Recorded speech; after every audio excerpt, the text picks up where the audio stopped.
Oh, God, that was loud. You thought we were done with the insomnia streams because I was streaming earlier today. That was just a ruse. We are back with another late night H3H3 watch along, and you guys are going to have to help me decide whether I should finish my drawing or play more Elden Ring because I want to do both, but I can't do both at the same time. So let's just get into this right now, and then we can just like sit back, relax, and all hang out and have a pretty fun fucking time.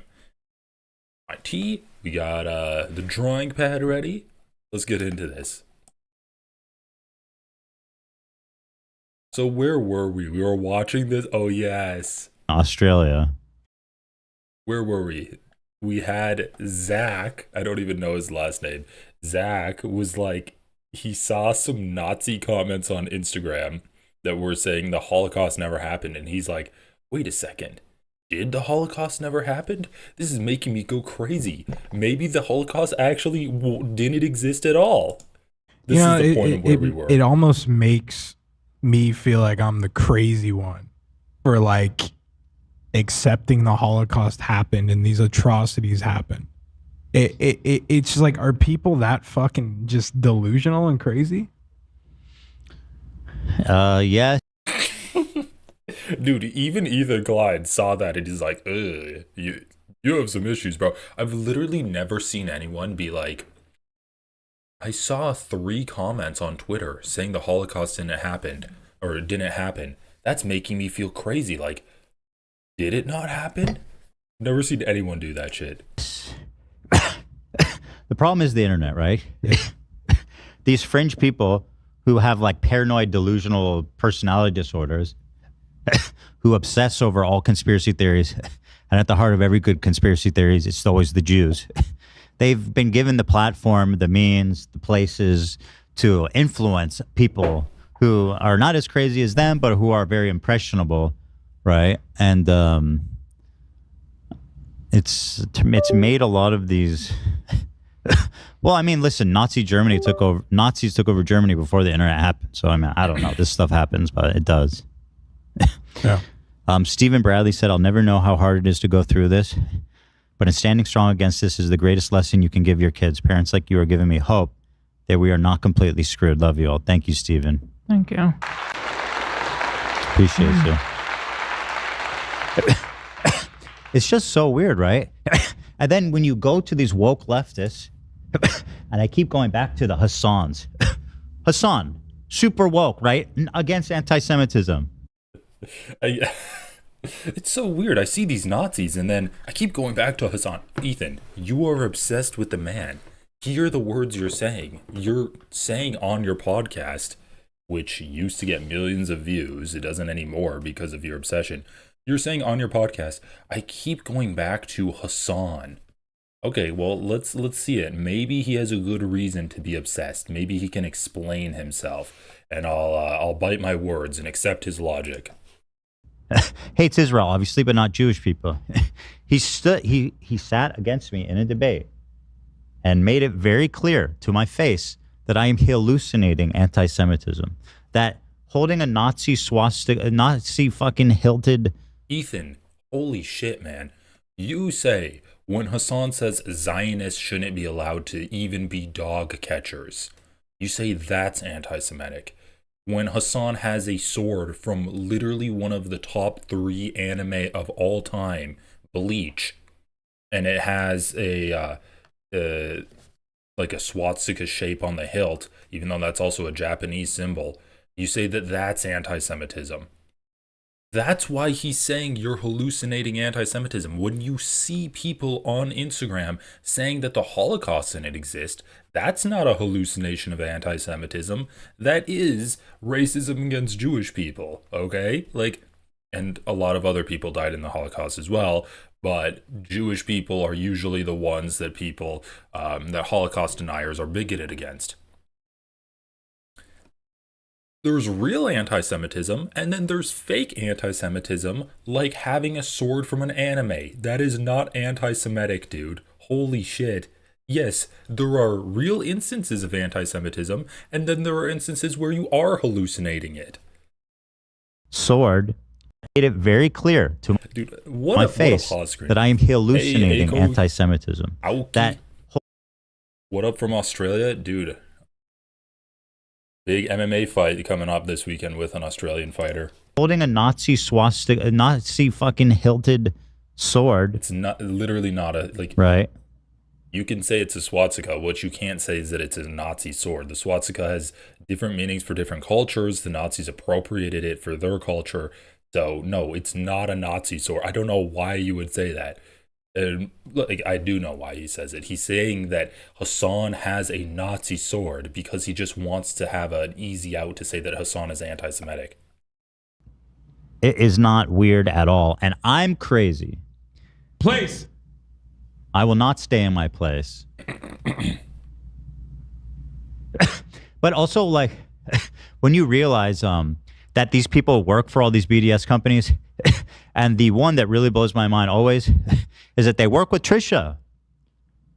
Trisha took a... So Ethan, you're trying to say that these people are racist against you and Hila because you're Jewish/Israeli. Not the same thing, by the way. And then you go on to say that the people also work for other Israeli companies and with other Israelis. So then how are you saying that they're racist? Like, you're saying they're racist because they don't want to work with you and you're Israeli. And then you go on to show that they're working with Israelis. So like, maybe it has to do less with the fact of your country of origin or the fact you lived there for like 3 years, and more to do with the fact that you've been on a years-long tirade against pro-Palestinian content creators in defense of Israel while Israel's doing an active genocide of Gaza. Maybe that's what it has to do with. literally was paid by Israel and flew a giant Israeli flag from her house.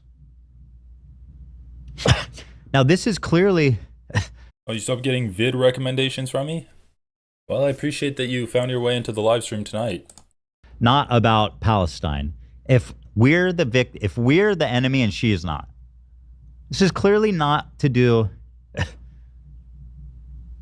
I don't know what it has to do with, but if you guys are supporting her and attacking us, which by all means, that's what it seems like, this is not about Palestine.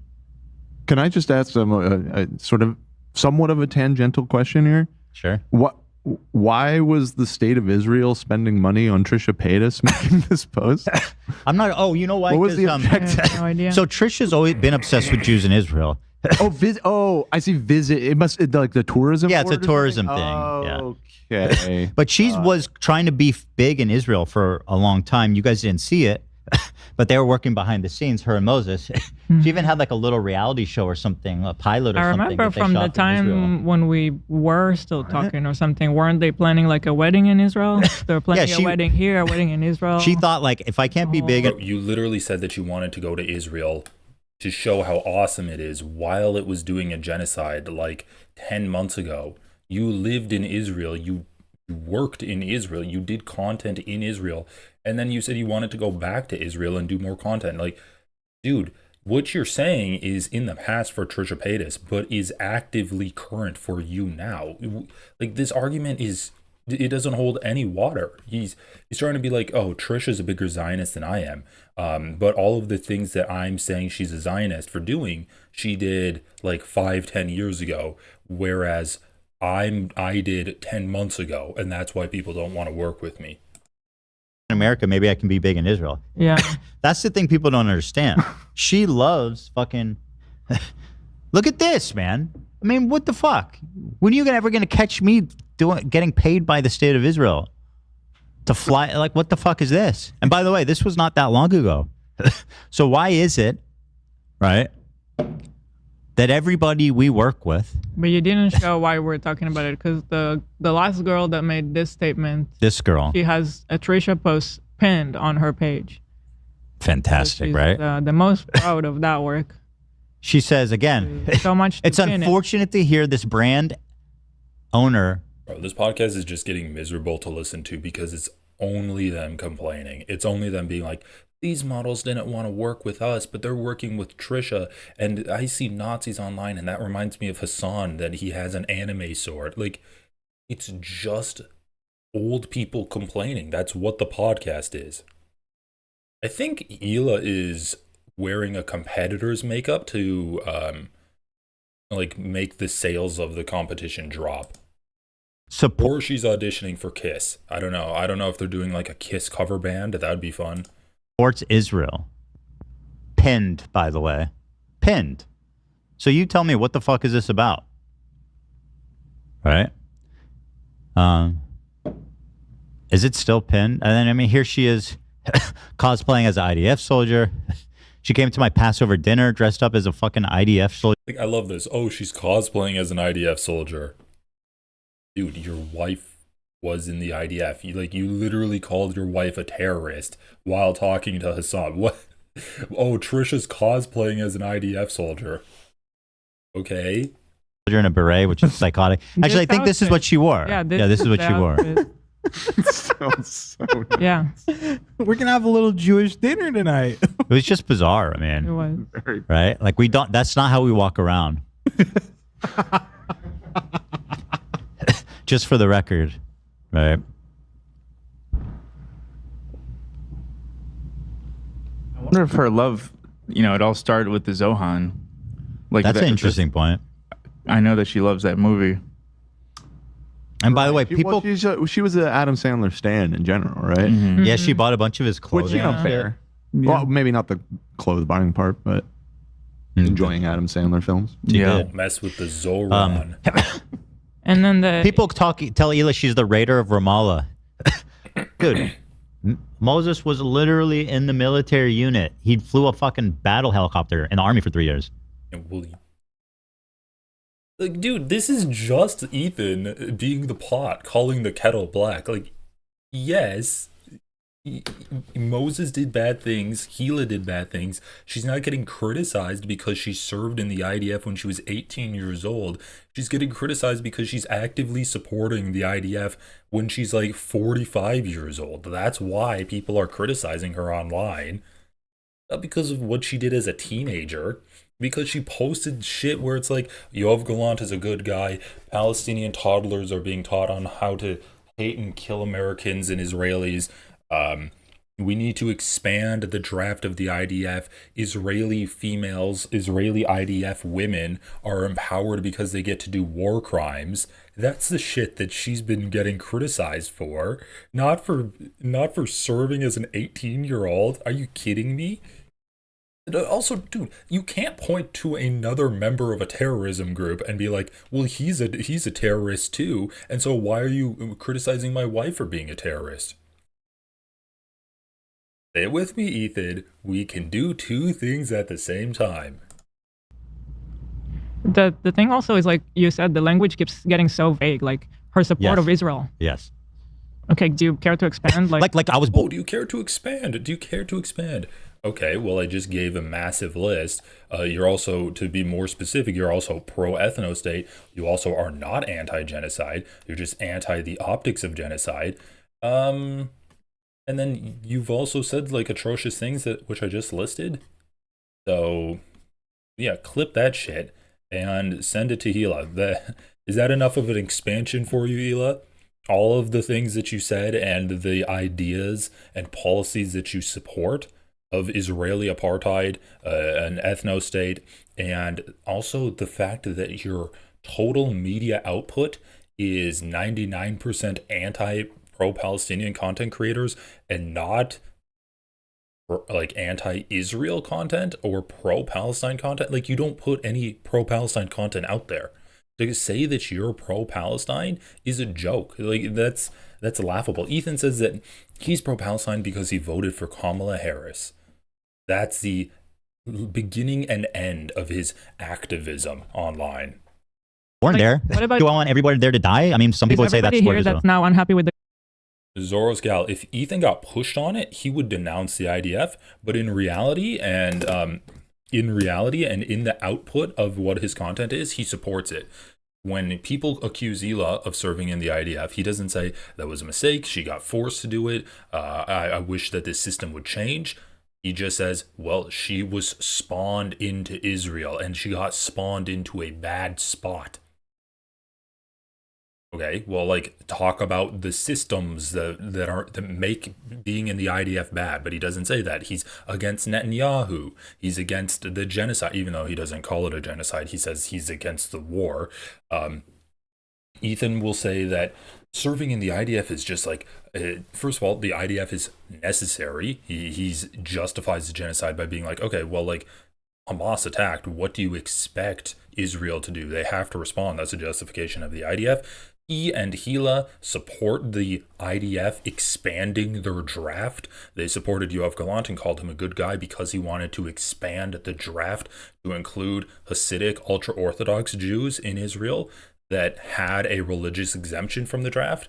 But so they're in favor of increasing the IDF. They're supportive of the idea of the IDF as an entity of defending Israel's ethno-state status, and he's not against the IDF. He's in favor of it. He's just against the war or the genocide.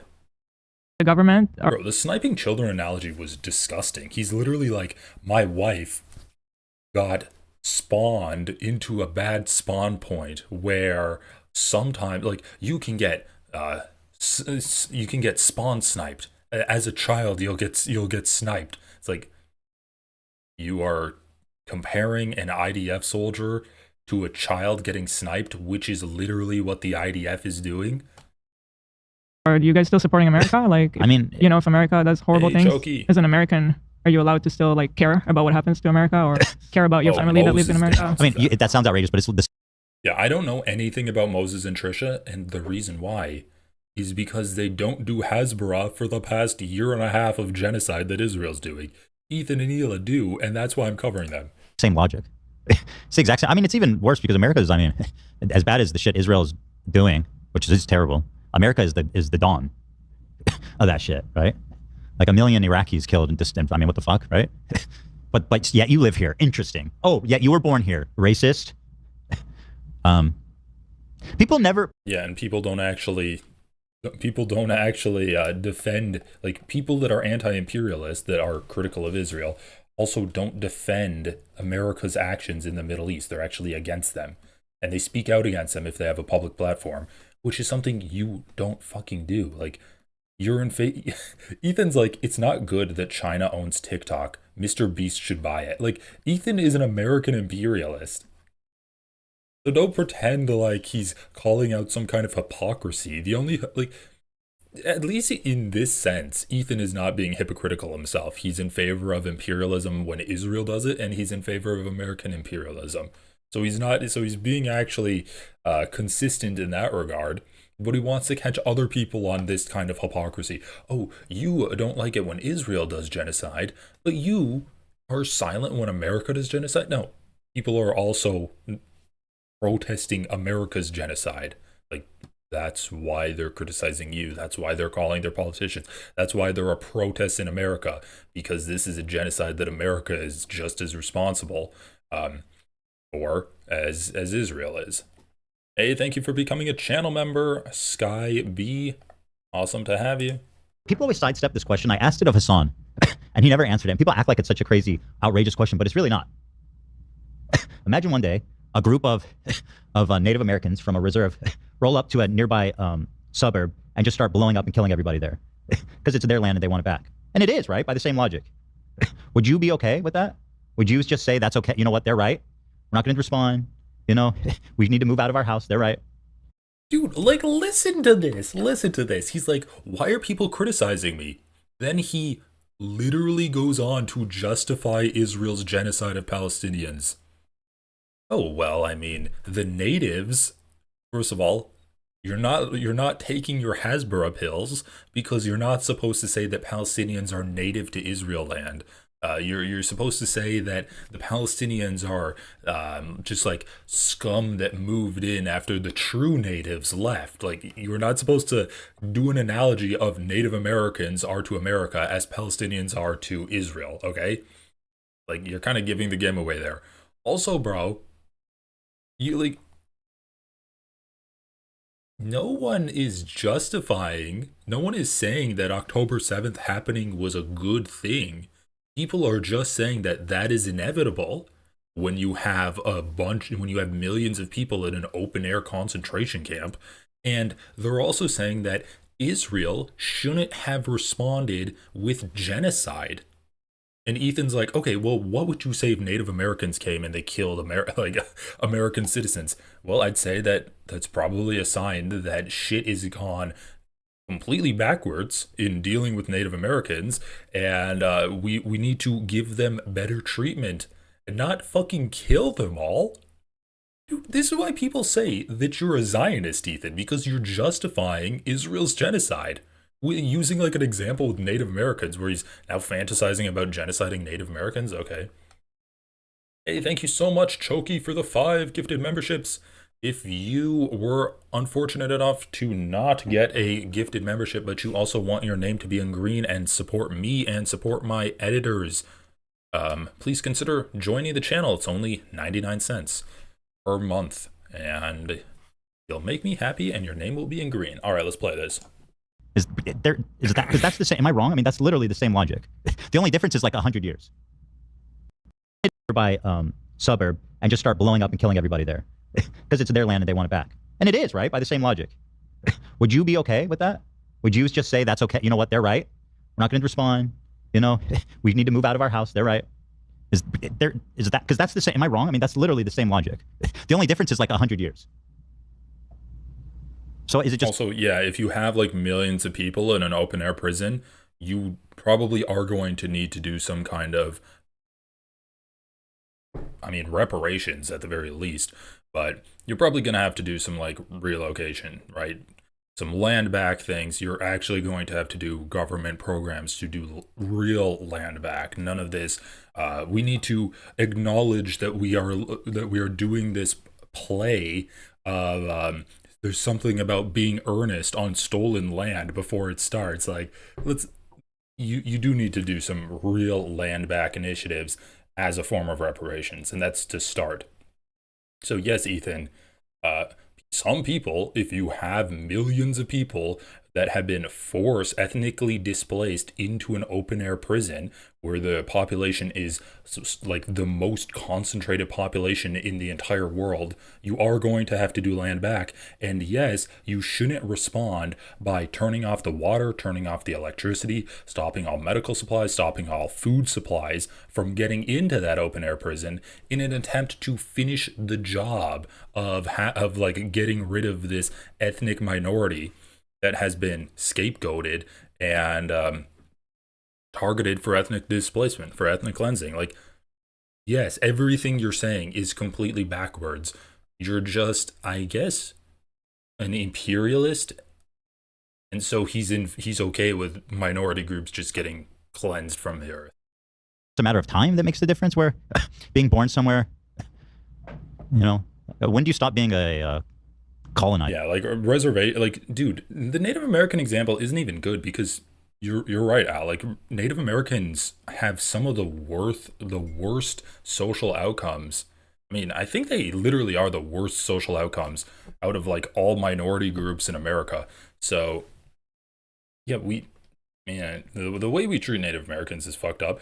Also, you can just see how he's completely accepted that Palestinians have been genocided. He just doesn't care about it at all. I mean, he's literally using a group of people that have been historically already genocided in America as an example to compare Palestinians to. Like, it's just so fucked up and gross. He's justifying an act of genocide by pointing to a group of people that are like post-genocide and still being marginalized in our country, and he's like, this justifies the way that we're treating Palestinians. Dude, what are you talking? Like, anyone could do this. You could point to the Jewish people now and be like, oh well, they were genocided in the past and no one complained, so let's genocide Palestinians too. We can just relocate the Palestinians. Like, what if we pointed at Israel and we're like, oh yeah, like the Jews got genocided in Germany, so we can just like relocate the Palestinians and that's gonna be good too. Oh dude, it's so fucked up. You know what I mean? Is it 100 years? Is it 200 years? I don't know. Nobody wants to actually even really engage that point. And then when I say that they are, So is it just a matter of time? Would you be okay with that? Would you just say that's okay? You know what? They're right. We're not going to respond. You know, we need to move out of our house. They're right. Is that because that's the same? Am I wrong? I mean, that's literally the same logic. The only difference is like 100 years. This is why Ethan Klein's solution, quote unquote, for the issue of Gaza is to let Palestinians live in an open air prison for 50 to 70 years, being controlled by some kind of like Zionist entity government. And if they're good little boys and girls, then after 70 years, if they don't do any terrorist attacks, then Israel will give them equal rights.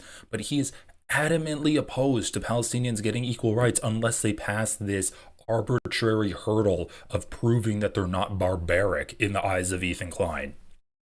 8 months, Michael. God damn. If you were a baby, you'd be just about born. So is it just a matter of time that makes the difference? Where being born somewhere, you know, when do you stop being a colonizer? You know what I mean? Is it 100 years? Is it 200 years? I don't know.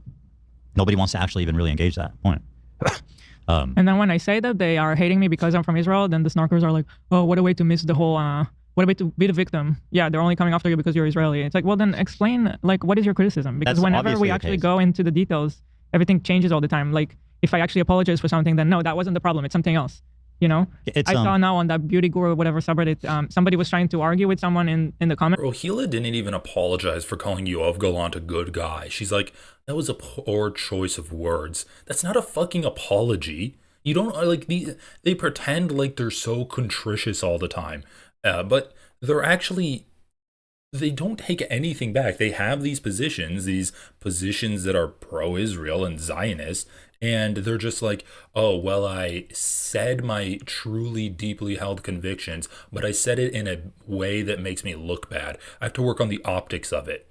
They're like, sorry for bad optics. That's what their apologies are all the time. That's not a real apology. People don't want empty, vague apologies of like, oh, I shouldn't have said that. They want you to actually change your positions because you clearly hold the position that Palestinians are not worthy of the same amount of respect that you give to Israelis, for sure. And also like America, you don't treat Palestinians as real people.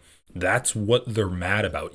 That's what they're mad at you for. And a lot of people are mad at you because they used to be fans of yours.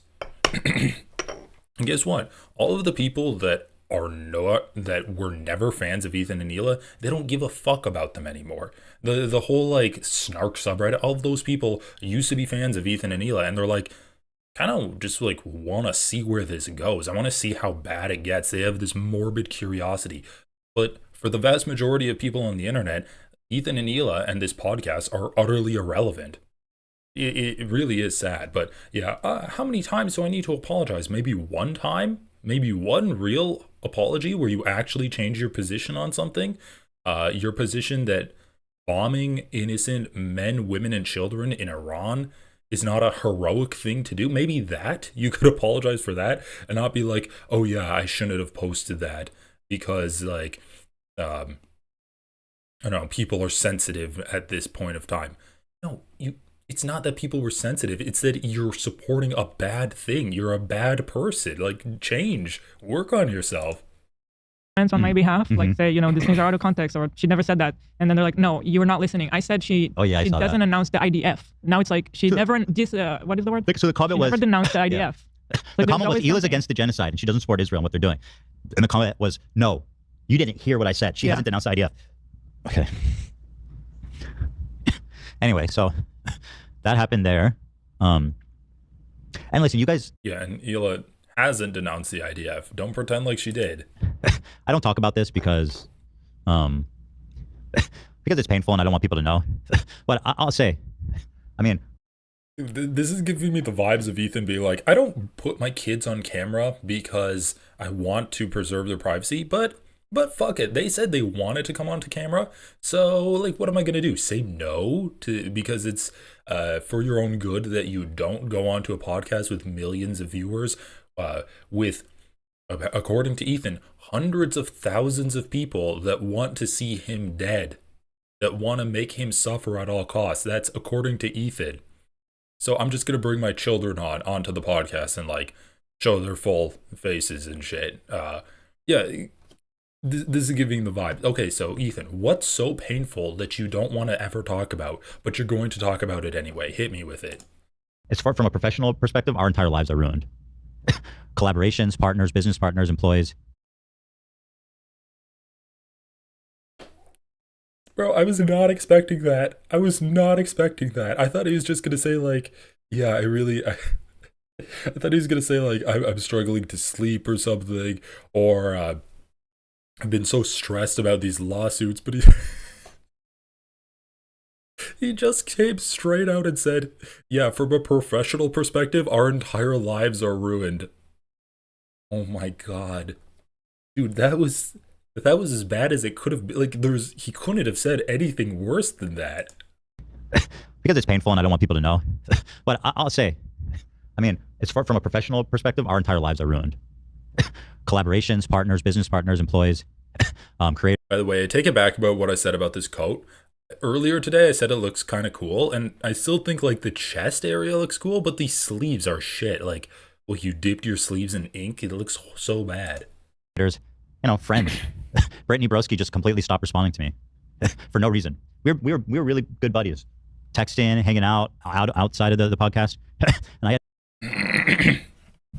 Guys, Ethan and Hila have no friends. Ethan's like, Brittany Broski was my buddy. We were good buddies, texting and hanging out outside of the podcast, and then they stopped responding to me. Hila is like, me and the two models I photographed for an afternoon, we bonded and we got super close, and so I was hurt when they stopped responding to me.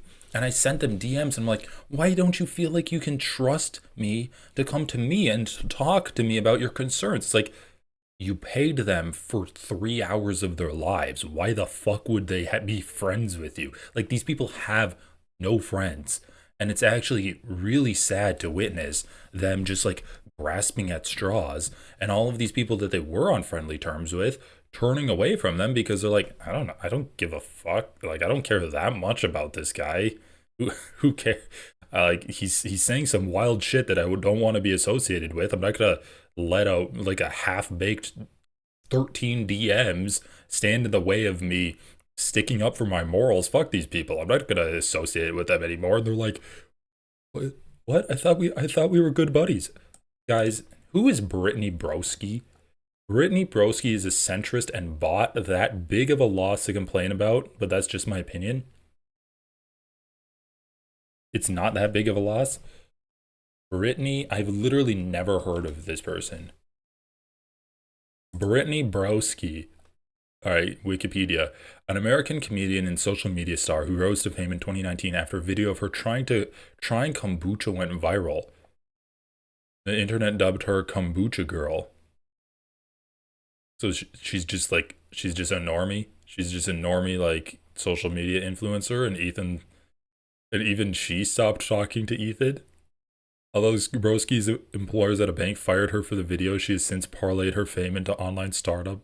Oh, you got fired at a bank because you tried kombucha and you posted it to the internet? Damn. All right, public image. Broski Nation, one of TikTok's biggest stars. Tom Pryor referred to as a TikTok superstar, named a video of her rapping in the voice of English singer Adele as one of the 20 best TikToks of 2020. So she just got big like 5 years ago. Oh, what is this? In November 2023, a video from her close friend's story on Instagram leaked of her expressing frustration toward being expected to discuss the Israeli-Palestinian conflict during the Gaza war on the Broski Report. She soon posted a 4-minute long video on TikTok apologizing for her silence on the war and stating "Free Palestine." Bro, even the Wikipedia article is more articulate about Brittany Broski's stance on Gaza than Ethan Klein has ever been. Bro, that's so fucking good. Like, even the normies are more pro-Palestine than Ethan Klein is. Holy shit. Like, I was not expecting to get her position and a little bit of in-depth background about her history of the position on Israel and Gaza. But no, is it any surprise that she stopped responding to Ethan Klein? She had a normal reaction where it's like, oh, I'm not really sure about this. I don't know if I want to talk about it because I'm not that informed. And then a lot of people text her and she's like, I guess a lot of people feel really strongly about this. And after doing a bit more research, it looks like the Palestinians are the ones that need support at this point in time. So I'm going to say I'm sorry for not taking a stance on this and I support Palestine. That's all you need to do. That's all Ethan ever needed to do, and he's utterly incapable of doing that. But once again, Ethan is Zionist, and Hila is Zionist. I understand her career is important, but like, I just find it fascinating that everybody is so against racism. I do not support racism. I fucking hate racism. It's the worst thing you can be. But the minute you actually stand to sacrifice something for your principles, then it's mum's the word. I don't know him. I never talked to him. Lose my number. I don't want to be involved. Wait, Rave, are you talking about when he mentioned her now? Oh, we need to look this up. I'm gonna look this up while this is playing. Gotta go to her TikTok. Okay. Now, listen, I understand After he showed, bro, he's trying to say that Hassan is a sexual degenerate because Hassan is like, I don't know, gone to a brothel in Amsterdam. I think I don't even fucking know where. He's saying Hassan is a sexual degenerate because he's like good looking and he posts pictures, like workout pictures of himself online, and he's showing people a prolapse on air. Understand the reason that you don't want to get involved because it's a fucking shit show. And if you did voice your support, and anytime you hung out with us, you'd get the same kind of harassment that we've been getting for the last 2 years, 2+. It's even worse. You become. This is what I don't understand about Ethan, or like, I guess this is what a question for Ethan. All of these people that are that have associated with you and then are getting criticized, they all make a statement declaring their support for Palestine, and then they stop getting criticized. Why are you and Hila different? You've listed that there are Israelis that have been criticized, but they make a statement supporting Palestine and they stop getting criticized. So why are you and Hila different? It's not because you're Israelis because you listed it's Israelis. It's not because you're Jewish because you listed people that are Jewish that did this. It's not because you said Zionist statements in the past because other people said Zionist statements in the past and then they made statements like declaring their support for Palestine. But what about you makes you keep getting criticized? Maybe it's because you continuously say Zionist things. Maybe that's why. A target. Mm-hmm. It's not like a one-time thing, right? Like you enter the universe of people who have remained friends with them. But yeah, I mean, like we had a shoe collaboration we had working on for a long time, back and forth. It came out beautifully. It was so great. It was a small shoe company. The shoes were already made. Yeah, they were done. They were basically a week from release. Yeah. And it was really exciting because they were really high quality, nice shoes. And a week before the release, the owner calls us and says, hey, listen, basically we can't do the collab. I have like two store owners who said like, two managers who said they'll quit if we drop the shoe because you're Zionist or something. And his thing was like, listen, I don't know what it's about. And like, they're apologetic, right? But at the same time, I want you to tank your entire shoe company in order to make me and my wife money, right?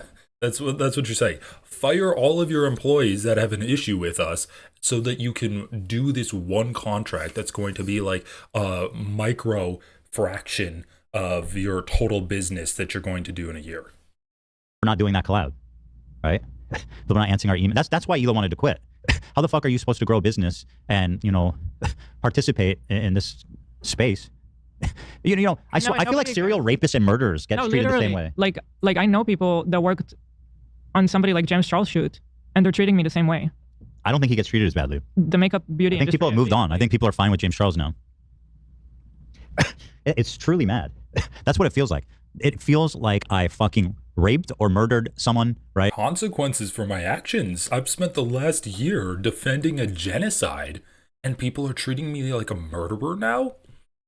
And how are they treating him like a murderer? They don't want to do shoe collaboration projects with his wife. That's how Ethan is being treated like a murderer. Like, it's the most delicate amount of it's like a butterfly flapping its wings in his face, and he's acting like he got shot in the fucking head. Someone doesn't want to do a shoe collab with me with my auxiliary clothing company that's not even the main I guess it is his main moneymaker, right? But like his podcast is what he's most known for. And people are like, I don't want to do your shoe collabs. Oh my god, why are you treating me like a rapist? Why are you treating me like I'm a murderer? Dude, you're defending genocide, which is the worst crime imaginable. Also kind of funny that he's like, thinks that murder and rape is somehow the most extreme thing while he's literally defending a genocide that's going on. You're defending genocide and people don't want to work with you because of that. And you're like, my life is ruined. People are treating me like I'm a rapist. Dude, motherfucker. People are literally getting blackbagged in this country. People are getting kidnapped. They're getting assaulted. They're getting murdered. They're getting immigration rights ripped away from them, their diplomas ripped away, job opportunities when they're like fresh out of college. They're being compiled onto lists of people that are outspoken anti-Zionists on students, so that like massive corporations won't hire them. Paramount compiled a list of anti-Zionist movie stars that are now blacklisted, and you're sitting here crying that some random company didn't want to do a shoe collab with your wife. Why can't you make your own fucking shoes? What do you mean? Is the only way to grow in this business is to collab with other people? Dude, stop crying. Pull yourself up by your bootstraps. You're in favor of capitalism. Be a capitalist. What is this whinging and moaning shit that you're getting the gentlest pushback imaginable and your life is ruined because of it? There are people whose lives are actually ruined, and we're not even talking about Palestinians. Like, the amount of privilege that is oozing off of this guy is like, I don't fucking know, man. It's like a snail just leaving a slime of privilege in its wake all the time. He's even somehow more decrepit and just gross than a snail is. And I got away with it. That's what it feels like, and that's how people talk about us. They said they'll quit their job if they go through with the collaboration. But then also pinning a post of them with Trisha. I mean, this is a separate thing, but the same type of person. Mm-hmm.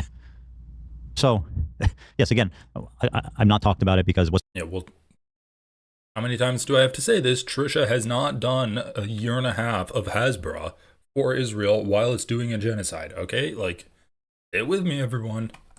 That's the fucking point. But slowly over the years, it's gotten to the point where worse and worse, more partners, more sponsors, more friends, you know. I mean, there are people that enjoy working with us, but even since this happened, they explained to me on Instagram that they're scared to be tagged in our stuff because of the harassment that they get. Brave, I totally agree. I do kind of wish that we saw how ugly the shoes were. I mean, everything they churn out is just nasty.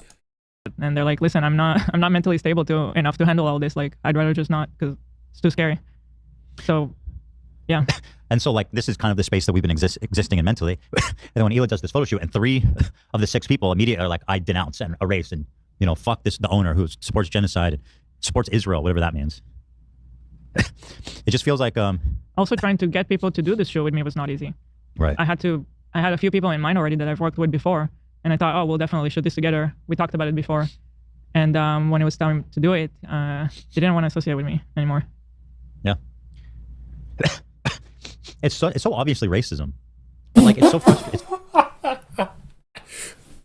Bro, holy God. Oh my God. Hold on. What the fuck? That's so good. It's so obviously racism. Dude, that caught me off guard, the way he just cut into that. But I do think it's crazy that I'm about to be 34 and I have no family. Because my dad had 2 kids by the time he was 27. Yeah.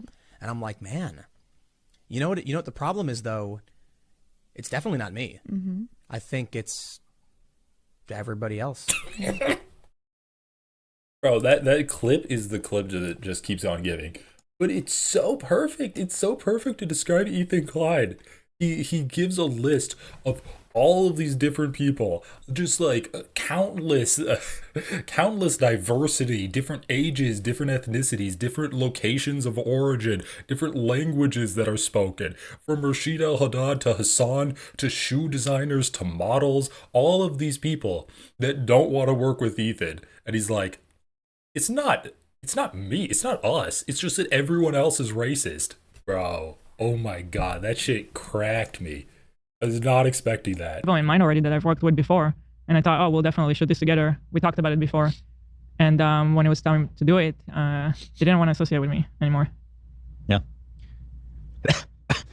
It's so obviously racism, but like it's so frustrating. It's so fascinating to me that all these bro, you how do you do this? How do you do this? You're like, I don't. Is Trisha Israeli, or did she just marry an Israeli? Let me know. I'm not going to look it up. But nevertheless, she married an Israeli. Ethan's like, well, Trisha's a Zionist too, so it can't be Zionism, so it must be racism. But Trisha and Moses are Israeli. Trisha and yeah, I know, that's the other clip. The Simpsons meme. Am I out of touch? No, it's the children that are lying. That are wrong. She just married? Okay, whatever. Trisha and Moses are Israeli coded, I'll just say. And Hila's like, Ethan's like, well, they like Trisha, and Moses is Israeli. Moses was in the IDF, so it just must be racism against specifically me. Like, what do you call it when everyone doesn't like you? And it doesn't have to do with your like, it's racism, but it's not against your race, it's just against you. Just people don't like you, Ethan, and it's not a prejudice. They're not basing it off of any of your immutable characteristics. They're basing it off of shit you've said in the past. extraordinarily progressive woke people are participating in a racist hate campaign, and to them it's just no big deal. It's like nobody wants to fucking sacrifice a single mote, a single dust of anything that they have to actually stand up to do the right thing, right? That's what it feels like. Which, keep in mind, with this whole tirade Ethan's going on currently, no one wants to sacrifice a single mote, a single dust of anything, English major, by the way, to do the right thing. And keep in mind, what is do the right thing in this scenario? Doing a shoe collab with his wife. That's what doing the right thing is. Goddamn, bro. The self-righteousness it's palpable.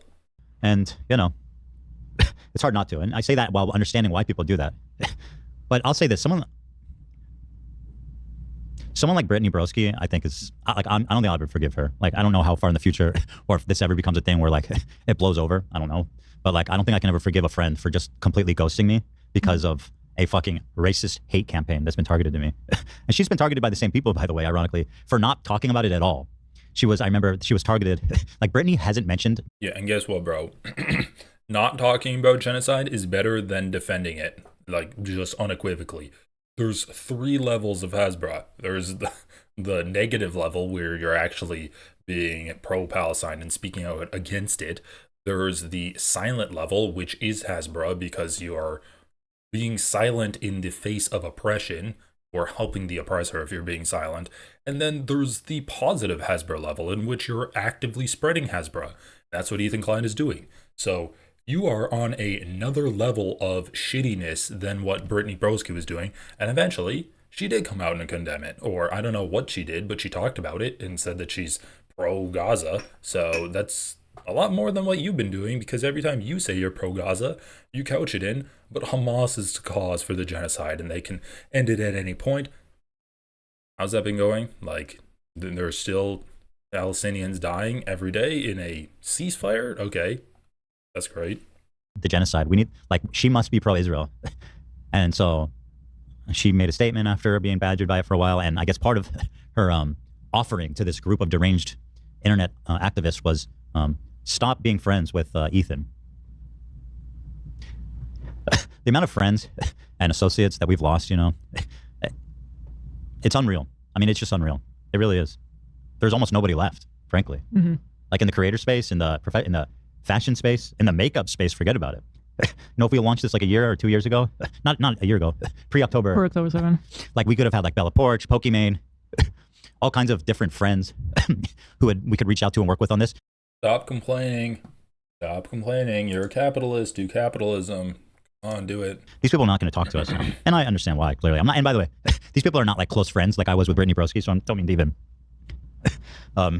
really cast blame onto them in that way. But the point is, is that the stigma is there, and it's so strong. Good. And it's literally just because Eli was born somewhere. Because if it was anything else, then why are these people working with Trisha? And I cannot stand, like, please don't tell me that is not why. That's part of the crazy making that anti-Semites do. Because it is why. Beginning of time. Everything that I say doesn't matter. When I apologize, it doesn't matter. They don't hear it. Bro, Ethan, like, they're not anti-Semitic. Come on, bro. Are you serious? Even if you want to say that they're criticizing Hila, like, you're saying Hila's being criticized because of where she's born. It's not anti-Semitic. You're saying she's born in Israel. Going to say that it's anti-Semitism because of where she's born, and that's not anti-Semitism. Like bigotry against a country. When I say I don't support Bibi and the government, When they you don't hear donate, it. it's not enough. When you denounce it, you didn't say it right. We donated. Nobody cares. What did I say? Bro, it does look like a fucking padded wall that they put people in straitjackets in so they don't bash their heads open. Oh my god. Did I care about my family there? Yeah, that I don't think people. That I care about my family there. Well, you've also justified the ethno-state of Israel. I think that could have something to do with the criticism you're getting. Beginning of time. Everything that I say doesn't matter. When I apologize, it doesn't matter. They don't hear it. When I say I don't support Bibi and the government, When they you don't hear donate, it. it's not enough. When you denounce it, you didn't say it right. We donated. Nobody cares. 6,000. What did I say? Did I care about my family there? Yeah, that I don't think people in that civilians should be slaughtered. That I think it's a little. You actually did say that civilians should. You said that settlers are like Ethan. You said settlers in the West Bank should be slaughtered. That's what you said. So explain to me the difference between settlers in the West Bank and settlers that are just in Israel. Explain to me that difference. Also, bro, if you're fine with settlers being slaughtered, how are you mad that the IDF got killed? Like, you should be in favor of the IDF being killed too. Because I thought you were just against civilians, right? Oh, but the settlers in the West Bank, they're not civilians. But the IDF in Israel proper, they are civilians somehow? Like, they're actively maintaining an open-air prison in Gaza. That's what they were doing. So shouldn't you be in favor of October 7th if you're taking that stance?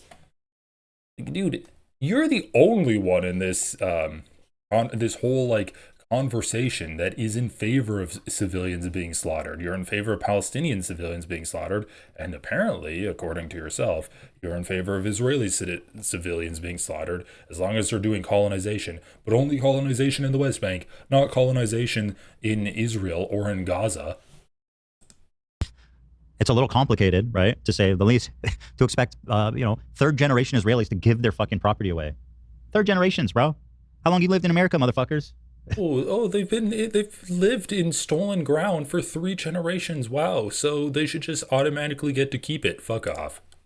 Not that much longer at this point. People have been living there for 100 years now in Israel, right? You're a third generation, I think. Your parents were both. My parents were born in Israel. Her parents were born in Israel. That's how long her family's been there. Wouldn't that make me second generation? I guess that'll make you second generation, yeah. If you've lived in a stolen house for long enough, you get to keep it, according to Ethan. Let it be here. Let it be heard here first, folks. If you successfully do colonization, then you should not have any negative repercussions. Like, seriously, dude? Seriously? You're not even going to entertain any kind of, like, land back ideas at all? You're just going to be like, oh, well, it's been almost 100 years, 3 generations, so why should they have to move? Why should they have to pay for the crimes that other people did? Well, like, we should have some kind of equity, and reparations are involved in equity for marginalized people. So yes, if that involves making people leave houses and live in apartments, that's fine. I mean, what's the difference? 100 years? But it's okay now in America. Because I don't see these people. Oh, civilian victim of Havana syndrome. You missed it, man. His life is falling apart. Lining up to give their homes away. or all their belongings away or their money away. I don't see them doing that. So clearly what it is, it's just not. Ethan just demonstrating how brain dead he is, thinking that individual people can just give up their homes and that's going to solve systemic issues. Like, how fucking stupid are you, dude? Like, are you a Republican now? Are you a Republican? Oh, you want to raise taxes on the rich to pay for the poor? To give people health care? Well, why don't you just donate all of your money? And even though we need like $800 billion, you can donate your income of, I don't know, $50,000 to a poor person, and that's going to pay for one liver surgery. Good job. You solved the healthcare crisis by, instead of advocating for systemic changes and taxing like the wealthiest people of this country, or in the issue of Israel, like stopping weapon sales and advocating for the UN to step in and redistribute land and make sure that Palestinians and everyone else in Israel has equal rights. But no, like, you should just give your house to a Palestinian or a Native American. Like, what are you talking about, bro? If you really believe this, like, if Ethan really believed that on an individual level you can make positive change in the world on a systemic level, right? As an individual, you can like solve issues in the world not by advocating for systemic change, but just by giving up your personal wealth. Then why doesn't he do it? Why isn't he living in a cardboard box on the side of the street to practice what he preaches? Like, this is such a stupid fucking argument. I hate this shit. It's like, oh, you say that you want to solve homelessness? Well, let a homeless person into your home then. What is this? You don't believe that that's the case? So are you saying you don't want to solve homelessness because you're not doing that either? Like, sure. Let's say that to solve homelessness, you let homeless people into your house. Then why haven't you done that? You're just telling me you don't care. Like, this is an argument of him not caring about the issue. He's like, oh, you want to solve colonization? Well, then give up your house. He's just saying, I don't want to solve colonization. That's literally just what he's saying. He's not saying anything more. He's not saying anything less. He's just like, I don't care about genocide and I don't care about colonization. Stop trying to solve it because it makes me feel bad on the inside when I get comments or when I see Hassan saying that we need to stop colonization. He's such a scumbag, bro. Like, this is literally what you hear Republicans say. You're in favor of immigration? Well, let a migrant live in your basement then. Why don't you do that? Why don't you pay for migrants to live in hotels? Enough time, right? That's the only difference, which is a really fucking interesting argument to make. Nuance is dead. It is. And again, you say, oh, people are constantly crazy making you like, how dare you call me anti-Semitic? Like Sam Cedar, how dare you say it's anti-Semitic of you to say that Hassan is anti-Semitic for saying is a Jew, anyone who's had a positive feeling about Israel is not fit to walk a dog. Never forget the great Sartre quote. Never believe the anti-Semites are completely unaware of the absurdity of their replies. They know their remarks are frivolous and open to challenge, but they amuse themselves. For it is their adversary who is obliged to use words responsibly. Since he believes in words, the anti-Semites have the right to play. They even like to play with discourse, for by giving ridiculous reasons, they discredit the seriousness of their interlocutors. They delight in acting in bad faith, since they seek not to persuade by sound arguments, but to intimidate and disconcert. If you press them too close... What does he do? Where did this come from? Bro, keep in mind, Ethan's read Instagram comments about how the Holocaust didn't happen. He's been texting with Dan Bilzerian, who's just like an active Holocaust revisionist, saying that the Holocaust like didn't happen, or at least there weren't that many people killed in the Holocaust. And yet when he pulls up a quote about the ridiculousness of anti-Semitism by Jean-Paul Sartre, and he's using it to describe Sam Cedar and Hassan. Ethan, if you don't understand Sam Cedar and Hassan's argument, that's because you're fucking moronic and you don't have good comprehension skills of when people tell you something. That's why. It's not that they're doing purpose absurdity in order to confuse you and lower, basically just humiliate you by bringing you down to their level of like frivolous arguments. That's not what they're doing. You're just dumb. You're just like, people understand what Hassan is saying when he says that Zionists shouldn't have any kind of government office. People understand what Sam Cedar's saying when he says you conflating Zionism and anti-Semitism is actually anti-Semitic. Like, these are not difficult concepts to understand. And Ethan's like, this is just gibberish that they're using to amuse themselves and make me look foolish by treating them as good faith actors. Like, it's not a like nonsensical argument in order to humiliate you, Ethan. You're just dumb. That's why you don't get it. Like, also, yeah,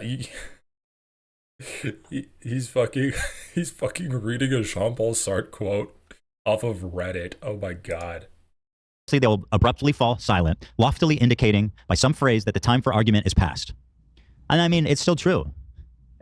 You know, you can't even claim that there's anti-Semitism without invoking a whole fucking wave of hate just for. Look at the Jew cries out in pain. You know, the fuck.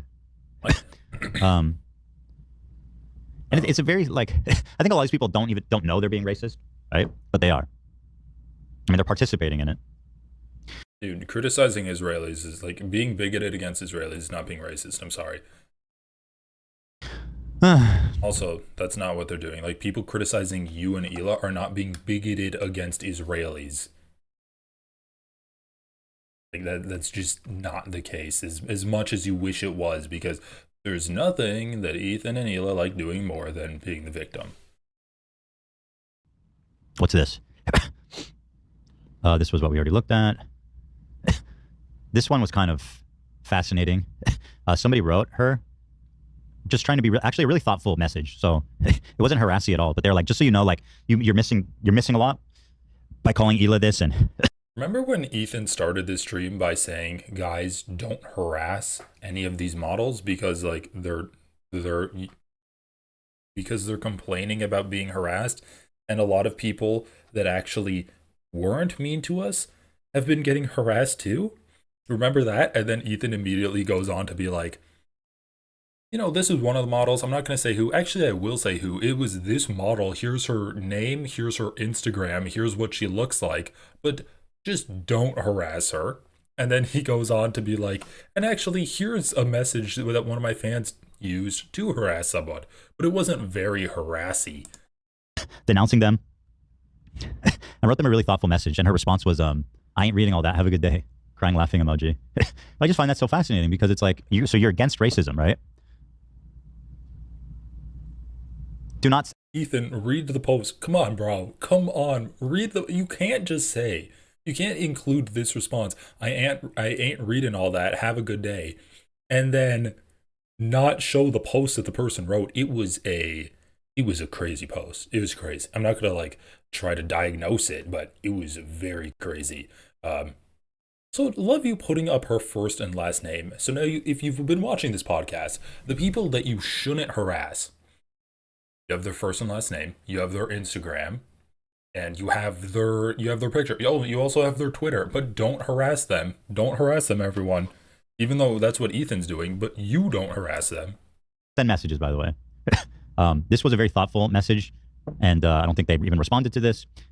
We do not need more messages from them. Thank you. Do not do it. Do not do it. I'm not. Oh, don't do it. Don't do it. But if you do it, there's a chance that I'm going to cover your comment on my podcast. But don't do it, guys. Don't do it. I just told you her name. I showed you her email address. And I showed you her face and her Instagram. But don't do it. Don't harass her. No more messages. But if you get any good things, if you get any responses, yeah, I'll cover it. I'm not going to open another one. Don't post the DMs. Don't post the conversations. Hey, I'm not going to show them. How's it going? So don't even try. Right? Here's a post.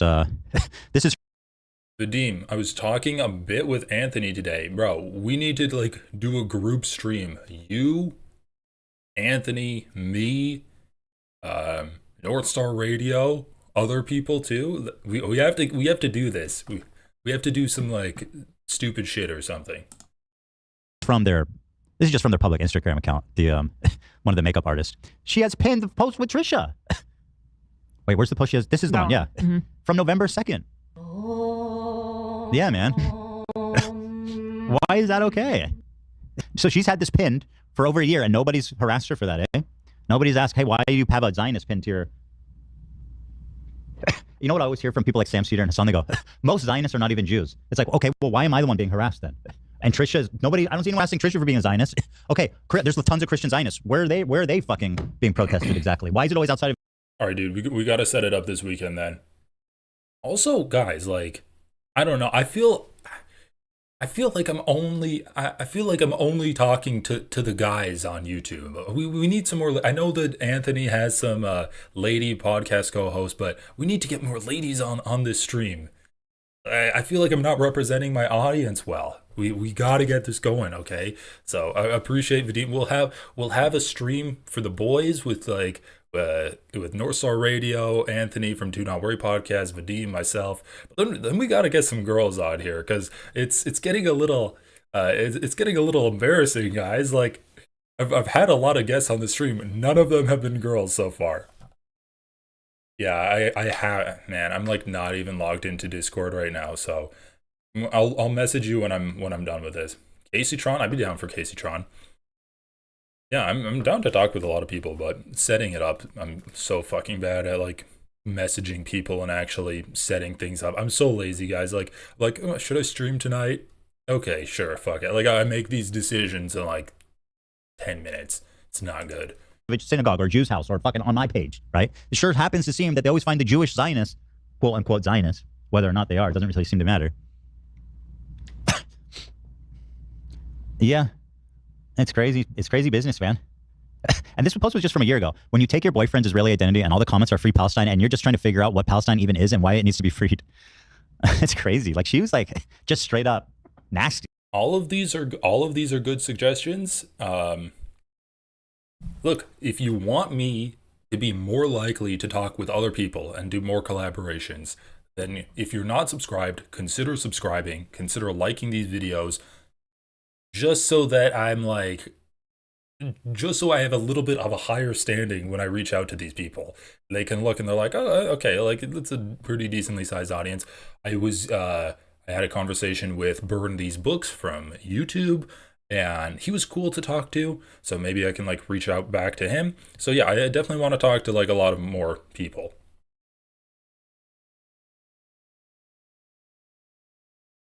Oh yeah, you wanted to start streaming? Hey man, that's what I'm doing. I'm just doing this to vent. And also like, guys, I would not be watching Ethan and Ethan Klein if it wasn't for the stream. It's fun to do, but I'm just not interested in it at all. They're so boring. It's fun to make fun of it with the stream, but a lot of the shit that I talk about on the stream is stuff that I'd be talking about anyway if I was just like talking with my friends or family about it. I'd be ranting about it, or if I listen to a podcast I'm interested in, I'm ranting about it. I'm doing the same shit with you guys that I'd just be doing in my regular life. But goddamn, it's just I cannot get through. Like I could not get through this podcast unless I had an actual audience I could rant to, because I would just rage quit halfway through. It's so ridiculous. But yeah, it definitely is more fun when you can cover it together. About it. Oh, she was flippant, like it was straight up like I don't care. Memberships, Moses. And this one she's like, we're for Israel, fuck Palestine. And Moses had the good sense to be like, we're filming this, so let's okay, goddamn, bro. Goddamn. It's just the aggrievement is never ending. Is it okay that isn't that like his sister-in-law? Like, dude, these are your family members. Why are you so mean? Thanksgiving is coming up, bro. Just like bury the hatchet. The reason anyone supports us, man. Without the podcast, I'd be fucking. But also, the more I thought about, that's why Hila's like Hila's like the fucking goddamn, this is so dumb. Hila's like the not the Proud Boys, the War Boys in Mad Max, but she spray painted her eyes instead of her fucking mouth. Every time she goes to do Hasbro, she's like, for Israel. Spray paints her fucking eyes and is like, all right, I'm gonna go to Valhalla now. I didn't even do it. Morton Bibi Netanyahu. Right? I didn't do anything. So that's what that is. That's why Hila wanted to quit everything. I thought you were just I don't know. You want to talk about it? Well, yeah, Ethan was like, I guess it was like, what, like Teddy Fresh? Like, and I was like, no, everything. She's like, the podcast. And I was like, no. Also, that's the only reason anyone supports us, man. Without the podcast, I'd be fucking. But also, honestly, maybe Hila should work at McDonald's. Like, or just get a regular job. If Hila got a regular job, that would make Ethan so much more grounded. Because she would come home, she would talk about regular things. She'd be like, yeah, like my fucking boss was a dick to me today. We have no health insurance. I signed up for the ACA, and the premiums are tripling next year. Like, I'm fucked. Like, dude, the show would be just infinitely better if they were more grounded in regular people and talked, like, had real people issues, not, oh, the people I wanted to do a shoe collab with didn't want to do it with me, so my life is ruined now. Like, you hear yourself? Do you hear how out of touch you are? These people could be politicians just based off of how out of touch they are with the people that support them. I don't know, man. Like, they just need a reality check. They really do.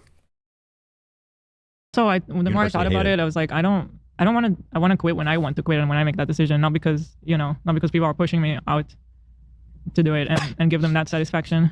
Yeah, but I truly don't know how Teddy Glow will work as a brand long term if it's like this. You can't work with anyone. Can't work with any creators, influencers. You can't live on an island, bro. It's just not possible. Oh yeah, you can't live on an island. Okay, then wait. No, seriously. Yeah, the reason that Teddy Glow is inevitably going to die isn't because it's a shit product that no one likes, and the only people that are buying it are the ones that you begged to support your wife because, some models were mean to her. Once again, the way they were mean to her is they posted posts being like, I support marginalized and oppressed people and I stand with Gaza. And he was like, that hurts me. That hurts me to see. So the people being mean to Hila are expressing their solidarity with Palestinians. That's how they're being mean to Hila. And Ethan's like, our lives are ruined. And inevitably our Teddy Fresh or our Teddy Glow. By the way, if you look up Teddy Glow, you don't see anything. I looked this shit up. Look, Teddy Glow. Go to images. Oh, I guess here's the first thing. All of it's like glowing teddy bears. That's what you find on Google Images when you search up Teddy Glow. I guess there's like 4 images of Teddy Fresh makeup. But yeah, that's the reason why your makeup brand's gonna die. Not because it's shit and it's half-assed and you're outsourcing your job to some kind of like cheap makeup designing or like company. Like Hila didn't even design this. She just went to another makeup designing company and is like, this is what I want, make it for me. They did. Then she's getting it mass produced in like Thailand or something. And they're like, yes, this is my project I've been working 2 years on. But it can't succeed because we don't have collaborators for it to work. Bro. Some people cannot take any responsibility. Some people have an internal locus of control where they see things happening to them and they take responsibility for it. And if something happens that's bad, they say that, oh, well, like that was something that I could have fixed. I will take steps to adjust and account for that in the future. And you have people like Ethan and Hila, in which case everything bad that happens to them is someone else's fault. They've been like that. That's already what our reality has been with Teddy Fresh and everything. Maybe we could try like Boy Throb and say, if we don't sell this makeup, then Love's going to be sent back to Sweden. Oh, that's a reverse Boy Throb. Yeah, that's too close for the truth. I'm kind of, yeah. Yeah, actually, it is. That's why it's good. It is kind of true because the pot goes down, our ass is going back to Dearborn as well. Well, you don't need a visa though. I don't need a visa though, but it is like a different country sometimes. Although I do think sometimes he does want to deport American citizens. Yeah. So who knows? Mm-hmm. Well, I'm sorry you're dealing with this, Hila. It's despicable the way people are. It's like they spend 3 hours just lamenting over the fact that no one wants to collaborate with them on their shitty clothes and shitty makeup. Then they make a offhand comment about how American citizens are getting detained and deported in circumstances. And then they just move on, and this fucking dumbass is like, well, I'm sorry, man. Like, that sounds so tough. It's crazy how shitty people are. What the shitty people in question are doing? Saying, I support Gaza. That's what they're doing. But because they're like, no, I don't want to work with an outspoken Zionist, then they're shitty people, apparently. I know I support you guys through and through, and it's awful the way people are, the way the world is. Thank you. Yeah. Dude, it's so fucking like everything's backwards. People are like, I stand with Gaza, and Zach's like, God damn this! What is this world coming to? What is going on? These people, there's just shitty people around every corner. I agree, and I mean, thank you to everybody here and our audience as well. I mean, that's Our audience was extremely supportive and kind. Yeah. And again, so grateful, despite everything we've been through, to still have like a significant core audience that supports us, that knows who we are, right? That's the only reason we've been able to continue pushing, right? Mm-hmm. I mean, there'd be no point otherwise. It'd just be no point. So thank you guys. I do love how just like open Ethan is about this. He's like, the only reason we're doing this podcast and doing our clothing company is to get more money out of our audience, just because we still know that there's money we can extract from the people that watch our show. So that's the only reason we're doing it. Great product you're putting out there then. Great fucking product. Like, just quit, man. It doesn't bring you any joy. You're not doing anything positive. When you started this whole shit, you're like, I'm fighting against anti-Semitism. I'm the what's the fucking like Israeli superhero? Captain Zion or something? Israeli superhero. What is this? Why Disney's Israeli superhero is causing concern. What's her name? Just give me her name. They always say Marvel's Israeli superhero. What's her fucking name? Ethan is Oh, her name is Sabra. Okay, her name is Sabra. That's who Ethan's like, I am the new Sabra, and then I will defend Israel and anti-Semitism from all spurious accusations. Then he just ends up like a year later, he's like, the only reason I'm still doing this is because I think we can get money out of the audience. You guys have been great in giving me money. Like, you're just an evangelical preacher at this point. You're just a guy that has developed a cult of personality around you, and you're just trying to extract as much money out of them as you can before you finally get tired or rich enough to quit doing it. Like, thank you for being honest, Ethan. And that's what that is. And that's what's going on in my neck of the woods. I think those are the pocket pussies, right? What? Neck of the woods. What is that, a offhanded Charlie Kirk reference? Anything else? Okay. What happened that was 2 days ago. What happened on today's show? Hello, everybody, and welcome to a special broadcast. It's Wednesday, coming at you live for everybody, not just members today. We're having another emergency broadcast. Defense League, HP Defense League in full action here today, defending our shores, our airfield, and our water lines. I already said shores, and our land. Members, rejoice because this doesn't even come at a cost to you, my lovely, dear members, because tomorrow, Thursday... Wait, like what? Come on, timestamp boy. Start doing timestamps. We'll be doing our members episode as regular. Were you even there in the debate? Like, who was there? Because I swear it wasn't her. I was talking to someone else. Luckily, it's on video, right? Avery says I fell for the white girl tier ult. What are we doing? Okay. That is a power. What we're going to do today is snark on Ethan Klein's snark. That's what's going to happen. I didn't know. I didn't even know I was being ulted. I think it's been overtuned, dude. That shit needs nerfing into the ground. For real. She even says at one point in the stream that she got, a mix of comments, but some people were saying like, we don't hate you. We just think you were misinformed. And, what? Wait, what? Wait a second. Clara, I just read your comment. Are you saying that Sabra, they're actually making a Sabra character? What?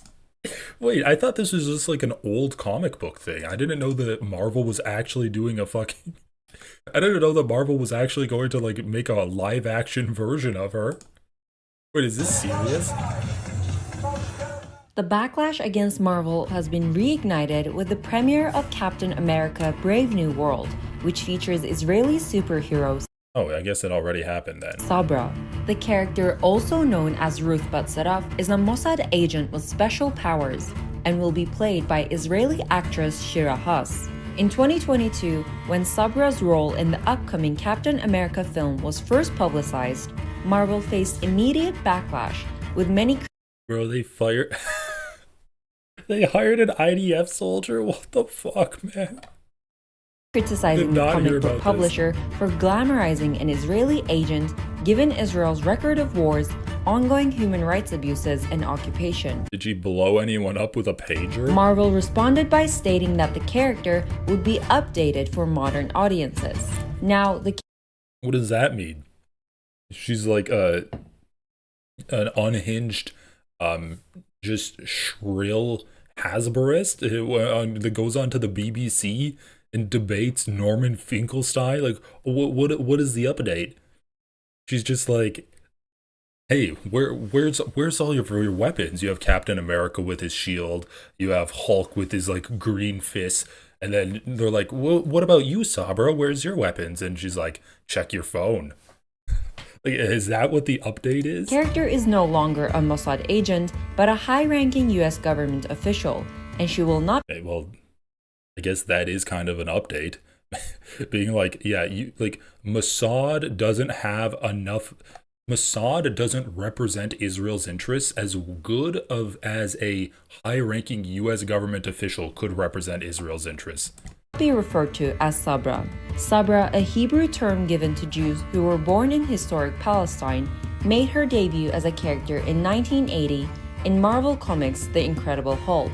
The controversy is especially heated now in the wake of Israel's 16-month genocidal war on Gaza, with many accusing Marvel of being tone-deaf to the broader context of Israel's occupation of Palestine and mounting criticism of Tel Aviv's Gaza onslaught. Many are also saying the character's name is insensitive and evokes memories of the 1982 Sabra and Shatila massacre in Lebanon, during which some 3,500 civilians were killed in Palestinian refugee camp by Zionist militia, while the Israeli army besieged the camp. The Israeli army's role in the massacre was confirmed by a UN commission and an Israeli military inquiry in February 1983. Oh god. Yeah, you cannot escape Israeli massacres. Well, that's funny. Don't tell Ethan Klein that there is a Marvel character named Sabra because he's going to throw a fit. Welcome to the fam, and but she was like, I don't fuck with these people. They're cultists. Yeah. Those internet laws abusing Maybe his set this kids violently, with Ethan Klein still Hey guys, like, there's no way that we're gonna watch all of this. This is 4 hours of Ethan just going gross, going goblin mode, to borrow a turn of phrase from this podcast on Rural World Happy Mind. being allowed to make YouTube videos. 2 months, 3 months after finding Taylor Lorenz's content. Yeah, so Girl with the Microphone did something really interesting. A video from 2 months ago, she's for the first time mentioning her favorite journalist and influencer, Taylor Lorenz. And from 2 months ago, she all of a sudden content is including weird fucking jabs at me. My subreddit r/exploitation exposed the proposed internet laws under child safety, and also thanks to my new favorite creator and journalist, Taylor Lorenz. We're going to talk about proposed internet-wide laws under the guise of child safety. Age verification will stop free speech online. These laws in the guise. I think it's on 1.5 already. Yeah, it's on. Dude, this is 1.5. Dude, she has the most nutty takes on child safety on the internet that I've ever heard. She's like, hi, Taylor. Listen, she's literally saying we need more social media in schools to lower suicide rates. Swear to God, verbatim, like nearly, that's what she's saying. Yeah, she wants more phones in schools, more teenagers on more social Verbatim, nearly. media. And here she's saying she's against age verification, which is a fucking like, at least in some cases, not just a good idea, but extraordinarily necessary. Yeah, exactly. So are you trying to protect kids, or are you trying to fucking stalk them in Roblox at 3 a.m.? Thanks so much for chatting with me. Age verification will stop free speech online. These laws. That's a very fun bit, right? Also, like, what you could let her video play out, and let her actually make the arguments for the claims that she's making. Anyway, so she just says Taylor Lorenz is our favorite journalist and influencer, which, again, all that tells to me is that you no, he doesn't. He just makes a spurious claim and then moves on, and specifically doesn't let the video play. And when he clicks to play the video and Taylor Lorenz actually starts making an argument for why age verification can be bad, he pauses it and then stops playing the video. Okay. Great job, Ethan. don't ever read and are never read another journalist, and you know nothing. If you look at her and you're like, this is a superstar journalist, you literally know nothing. You were born yesterday. Woodward, Bernstein, Lorenz, dude. That's right. Peabody Award coming at Taylor Lorenz for her hard-hitting Roblox reporting. From Watergate to Roblox. Did you know that there's been ICE raids in Roblox? Wow.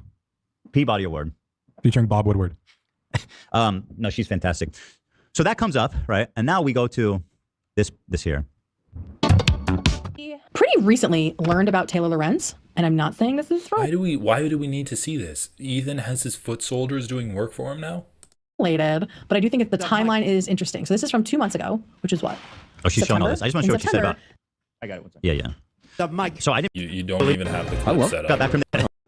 Oh, this guy, Ethan's favorite sycophant. Dude, I really want this guy to just like take over the podcast. Like I'm getting, I get a weird vibe from him, where he's like, yes, he's sycophantic, but he's got like the look on his face where if Ethan dies, he'd be like the cat that eats Ethan's body when he dies. Like if Ethan ever quits his podcast, this man is moving in. Like not in like a cuck way, but just in a cutthroat, I'm gonna take over your shit way. You don't have to drill. I may if I drink water. Really? Oh, wait, what did you get done? I went in for a cleaning at 9. I thought it'd be in and out. Yeah. But 2 cavities. And they filled him on the spot? Yeah, yeah. Whoa. Cool dentist. I didn't know they did like that. So I was there for like 3 hours. Okay, well, good. You got it all done in one spot. Yep. 2 cavities. Tom, what are you doing at home, man? Not enough dental care, I guess. I floss. What else can I do? You brush? I just floss. No brushing. That's interesting. I've never heard that. I go the opposite way. Interesting approach. Yeah. Well, tell me your oral. I mean, your teeth look good. Tell me your oral hygiene regimen. I know this is controversial, the electric toothbrush on the show. It's been discussed. I'm fully electric. I was just talking about how he's pissed me off. There was a meme about that. Yeah, let's see that one.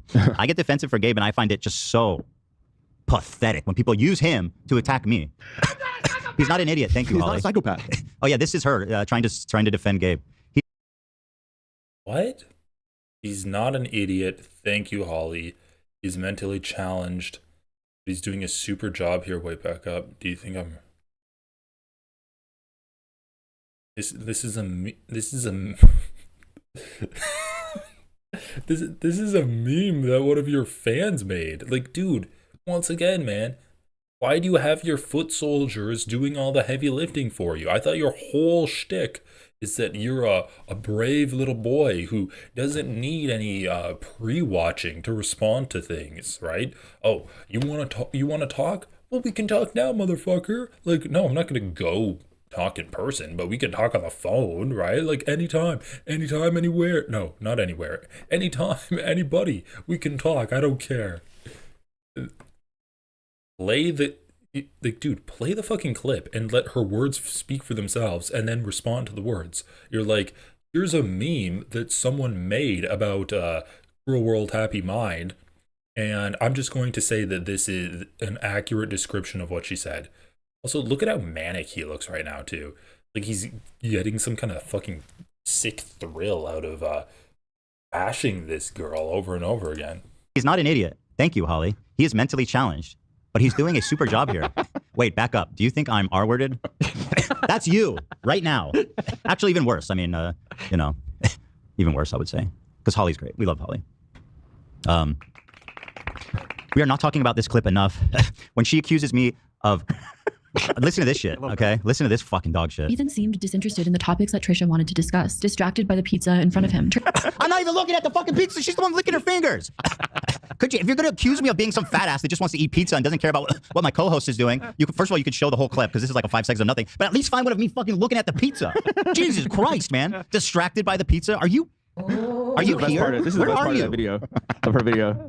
You as Uncle Fester saying you can't focus on the pizza. I'm not even looking at the fucking pizza one time, man. I saw you give a glare. And here she's licking her fingers. Distracted by the pizza. If anyone's distracted by the pizza. I like that post. Dude. Okay. At the end of the clip, you literally turn and look at the pizza. And I'm sure if the video actually played further, you'd be like opening the pizza box and grabbing it. Someone, like, this is what happens when you make videos. You play the clip, you get the clip of the video, you get the clip that you want to include in your video.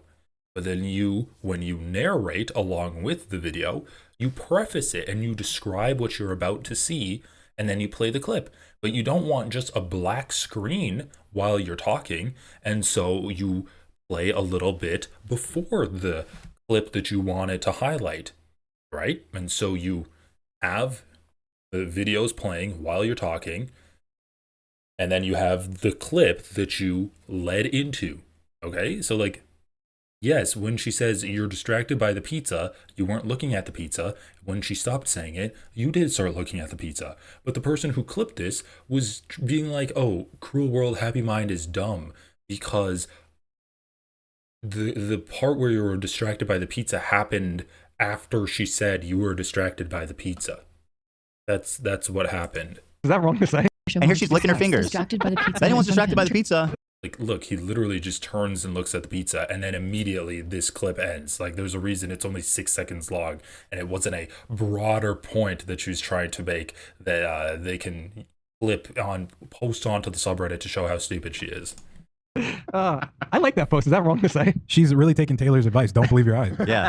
Believe real journalism. Right. Don't believe your eyes. All right, dude, Also, fuck this. Come on. Okay, I wasn't gonna do it, but I need, like, this is so ridiculous. Cruel World Happy Mind. Wow. Oh, Nicholas DiOrio made a video? Oh. Okay, here we go. 316k views. Again, Good job. rules for thee, but not for me. We watched a bit of this on this stream, not too much. So, transcript.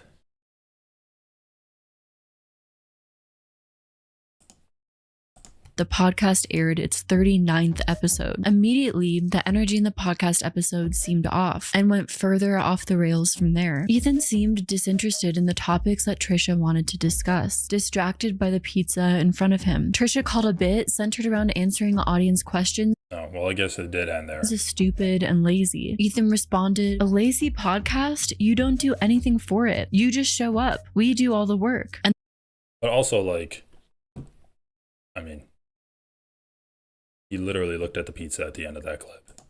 Some point, like, oh yeah, Ethan doesn't care about Trisha. He just cares about pizza. Rogan, meanly not. and supported Why the fuck you mentioned she's Muslim? I didn't. episode of the H3 podcast. Oh god, dude, I'm gonna lose my mind. Ethan rubbed people the wrong way on a follow-up episode of the H3 podcast when he called out a Muslim woman named Frogan who had close ties to Hassan and supported Why the fuck you mentioned she's Muslim? I didn't do that. Palestine. This girl Frogan. Rogan. Bro, like, a big part of the reason you're criticizing her. It's the last episode of Frenemies. Okay, so then it's definitely worth talking about. And, like, yes, in the clip that was included, it was Ethan looking at the pizza. So I don't know why he's like, I wasn't even looking at the pizza. Also, like, when you're talking about Frogan, yeah, her being Muslim is a big reason why you're criticizing her. Like, you were criticizing her because she's Muslim, and then when Hassan responded and he's like, Frogan is experiencing a lot of hate and criticism because she's Muslim, you're like, well, like, it's even Muslim people don't have it as bad as Jewish people. That's kind of the claim that Ethan was making after that. Not friends with her. I didn't like the tweet she was making. I thought they were like leaning too much towards pro-Hamas, but like she got to turn it into this whole big thing that turns into a drama that's now being posted all over the internet. That face one of your favorite content creators. Yeah, and she was turning it into the big thing because she's a Muslim person getting criticized for being pro-Palestine. That's like a common criticism of that she's gotten in the past. Oh, you're just pro-Palestine because you're Muslim, or you're anti-Semitic. I mean, you have to look no further than Zoran Mamdani, famously. He's Muslim and he's pro-Palestine, and that he faces a lot of hatred and criticism because of those two things. Follows you for being pro-Palestine. Ethan victimized himself for women tweeting when thousands were dying. And thousands were dying. You just learned about this conflict a week ago. You cannot point to Gaza on a map, and I would bet $1 million on it. You wouldn't even know what continent to start on. Okay? And again, this is just perverted the way she's reporting this. Frogan made some really offensive tweet, and I quietly unfollowed her for it. I'm not allowed to even unfollow somebody, and I'm victimizing myself. The fuck are you talking about? This whole thing, we wouldn't even be here if Frogan never tweeted that. We've done the butterfly effect and the domino. It's crazy the ripple effects from that tweet she made. Ethan, wake up. It kills me that it was someone from Dearborn. It's okay. You know what I mean? It could have been anyone, anywhere. But anyway, what a disgusting fucking piece of shit she is. So moving on to the new content now, and I don't think I can start even with timestamps, because it's all so infuriating. Well, so where do they start talking about me? You'll never get through it without timestamps. Well, hold on. Where does she start talking about me? Because I know the first 10 minutes is like nonstop thrill ride. Let's see. So you're talking about other shit right now, right? Now, I know a lot of you guys have trouble listening to Chris Kungsler, and don't worry, I've watched this, and no offense to Chris, but he doesn't really have anything interesting to say. So in the interest of sparing us all, I'm going to just skip over what he has to say. So don't worry. Bro, he's actually allergic to listening to Chris. Like, goddamn. I knew that he would ignore what Chris was going to say, but to actually come out and just preface with, I'm specifically not going to listen to anything Chris has to say. He is deathly afraid of his audience finding anything out about the history of Israel and Palestine, isn't he? Keep in mind, the whole idea of Grow World Happy Mind going on Chris Kungsler's podcast was for her to get a little bit more educated about the history of Israel and Palestine. Something that Ethan himself just said she doesn't know anything about, and she found out recently. So why is he criticizing her from going on the podcast? Like, that seems like exactly what he would want her to do, get more educated on Israel and Palestine. About that one there, guys. We're on top of it. I was really surprised by the fact that there would be any sort of confusion on Palestine or any. Can you just where they start talking about me? I mean, I could do the timestamps, and then there's probably going to be some parts that I recall that maybe aren't like the. All right. What about the rabbi story? That's in here. I'm like, well, okay. Actually, all right, so since that video, there's been a lot. So this is she's doubling down on the blackface accusation. When she called in, I showed her definitively. Or wait, I was like, here's me in a charcoal face mask video called the Black Challenge. Okay. Now, get a load of this shit. Defending his black, didn't do a lot of research. I'm like, yeah, I agree with you. But on the other side, when they talk about Ethan's blackface and they're like, well, they're sort of defending his blackface and saying, well, you didn't look at our side of things and how he didn't really do that. I'm like, well, actually, you didn't look at our side of things, like he didn't actually even do it. Well, that's something you should consider. Since that video, there's been a lot more instances of. You just said, Ethan, you just said that you did a charcoal face challenge. Here's me in a charcoal face mask video called the Black Challenge, okay? What? Dude, I don't even know this lore, but I have to look it up now. What is going on? Ethan Klein. Oh, it's not the black face, it's Black Challenge. Charcoal face mask? The Black Challenge?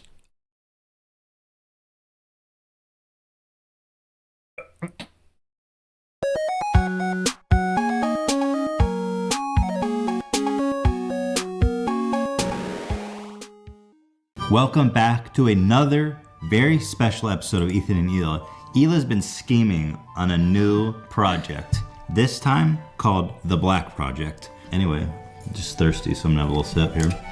Oh. Of my fucking dirt water. It does not, it still doesn't taste good. In the words of Rain Florence. Yeah, turns out, guys, Ethan found a loophole in blackface. If you don't say the blackface challenge, you just say the Black Challenge. Or like, if you add challenge to it and you don't say face, it's technically not blackface. You're just doing a challenge. My God. All of those people that have been canceled for doing blackface in college parties, it's just because they were doing a challenge by their friends, so they're actually innocent for it. Hoods too, huh? That's an interesting choice.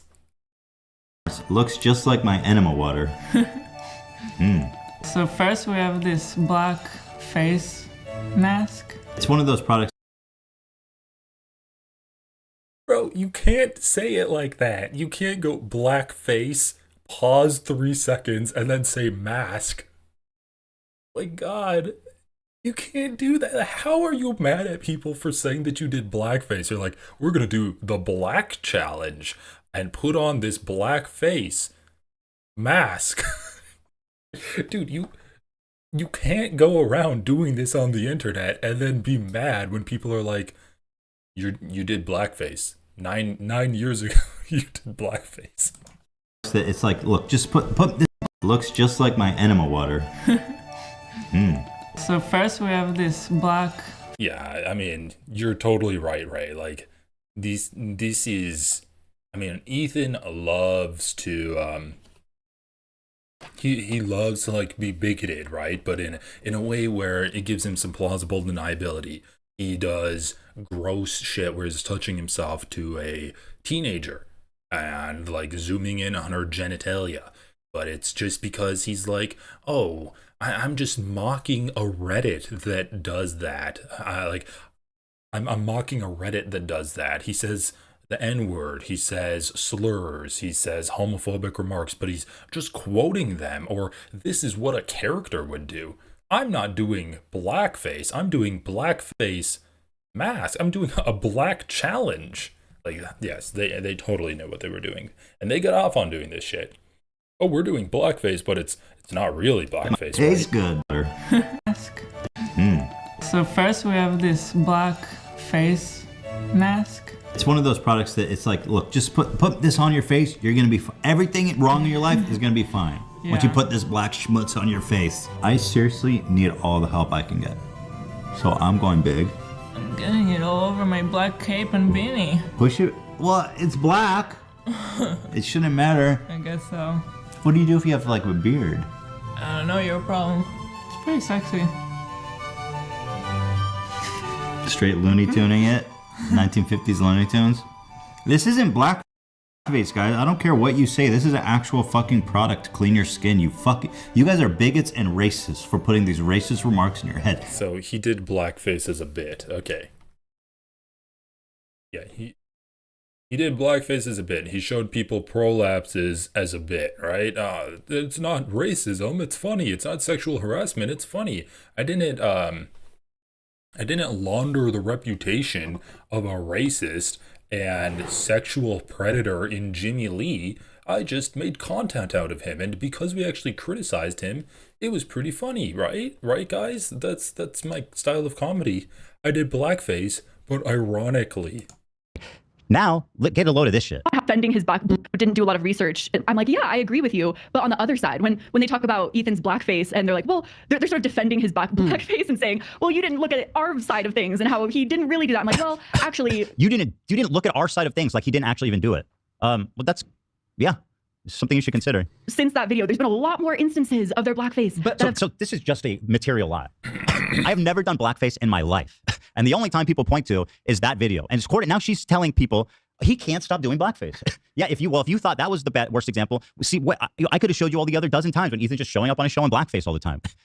Material, fucking outright, full fabrication. 100% defamatory, wholesale made up. It's unreal. Well, I know how she throws it out there, but offers no examples at all. Just throws it out there like it's accepted fact. Like, of course, he does blackface all the time. That's what's so sinister about the way they do this. That's me. I mean, Ethan, you were joking about how it definitely wasn't blackface in the video. I don't know about the other instances that you've done blackface, but you've definitely done it once online to millions of views. I'm so fucking Dark Viber. I'm so Dark Viber coded today. It's crazy. Just won't stop lying. And I don't understand why won't you stop lying about me? Fuck you. Fuck you. You are a monster. You'll always be a fucking monster. He's spitting. Please stop lying. He's spitting. He is. I know exactly how he feels. Stop lying. 4 days. No, fuck you. Okay. Tell me about while I was out about who could scream the loudest, right? Yes. That's happening on Monday. Next Monday? Yeah, Harley's coming next week. Okay, so I just want to publicly state my intention to participate and win this competition. That's fine. You can state your intention. Okay, I'm just going to state your victory. I want the public to know that you. Fuck you. Why? I will be participating in the competition. And Well, that's great. I'll leave it at that. Dan feels very confident about it. And listen, the more the merrier, I say. But yeah, Harley's going to be here on Monday. Nice. And actually, Rich Lux will be here on Monday. And maybe, Right. who knows, maybe he's hiding some pipes. He's got some pipes. You know? Sure. So this is going to be a very exciting Monday episode of us just screaming. Fuck you. The Dark Viper special. I spent 4 days of my life trying to get you to do that. Yeah. Okay, so I just searched this up because he said girl with a microphone when she said that Ethan and Hila have done blackface multiple times is a material lie. I mean, material lie. Like, these are 3 different instances than the one video. So this is 4 total things in like 5 seconds that I took to look this up. Stories from a 90s boy band. Material lie, bro. Like, Ethan, come on, man. Just acknowledge it. Like, just say, yeah, I did blackface. Yeah, I had a pedophile-themed Reddit account. Just acknowledge it and defend it and move on. Start defending his blackface and saying, well, you didn't They're look not at defending it. They're saying it didn't happen because it didn't. Like, that's a fucked up way to even characterize my audience. Nobody's defending blackface. Stop lying! Stop lying! actually Just full wholesale made up. And by the way, if there's so many great examples of me in blackface, why did the only one example you included was me with a charcoal face mask on? Right? You could have included a much better one that wasn't even debatable. Where are they? Black. It's crazy, dude. It's just Ethan, you put on the charcoal mask and you're like, it's like a 1950s cartoon. Don't pretend like it's not black. You did blackface for a video. That's what you were doing. evil. It's like malicious, bad faith. This is just evil. And I've never seen anything like this where people are just coming and just outright like world building at this point. Especially after I've already had a civil conversation with her and kind of tried my best to explain this to her in a civil and patient manner. Like, what the fuck was the point of that entire call? Well, that was from the snark. Obviously, they put out a compilation of just from that video, basically, from what I'm saying. And then like when you did the boy band thing, where no, see, even like she's doing people the same don't thing. even try to argue that, right? Yeah. She's doing the same thing. She's getting her sources from this. Well, show it then if it's so compelling. The reason you don't show it is because you look dumb as fuck. If you try to argue that me with a spray tan trying to pretend like I was in a 90s boy band is me doing blackface. You would look pathetic if you tried to make that argument. So instead, you lightly allude to it. Like you had all these great, incredible examples, but you didn't include it just out of because you wanted to be fair to me or something. come to view, and I could have provided a lot more of that. Or same thing with how fair and kind is she? I'm so grateful you didn't include all the various examples of blackface. Me not doing enough research. I agree. I could have researched the entire snark lawsuit and gone into how Ethan has continually harassed. Yeah, why don't you do that? Do your fucking job. Yeah, do the research. Do what? Did she even talk about the snark lawsuit too much on in her video? Like, she covered your entire fucking career, bro. It's also a YouTube video. You don't need to take it this seriously, bro. Your job is you made a 3-hour documentary. She's like, yeah, I could have done more research into this fat lawsuit he's into, but instead of doing that, I'm just gonna report the most like the most shallow, one-sided, insane recounting of what's actually happening. Yes, I'm begging you, please do research. Holy fuck, dude. The snark moderators, gone after them, tried Why? to sue them, Why? tried to get them to, subpoena their information Why? so that he could somehow link them to the people that he's Somehow link? Just read the fucking filing, bozo. You do research. She's like, yeah, you're lucky I didn't actually do research. That's what she said. You know what? You're lucky I didn't do research for this video. Guys, Try to think, but nothing happens. I genuinely, I'm watching this at home. I'm just like this for 3 hours. In that position the whole time? Yeah, it's between this and this.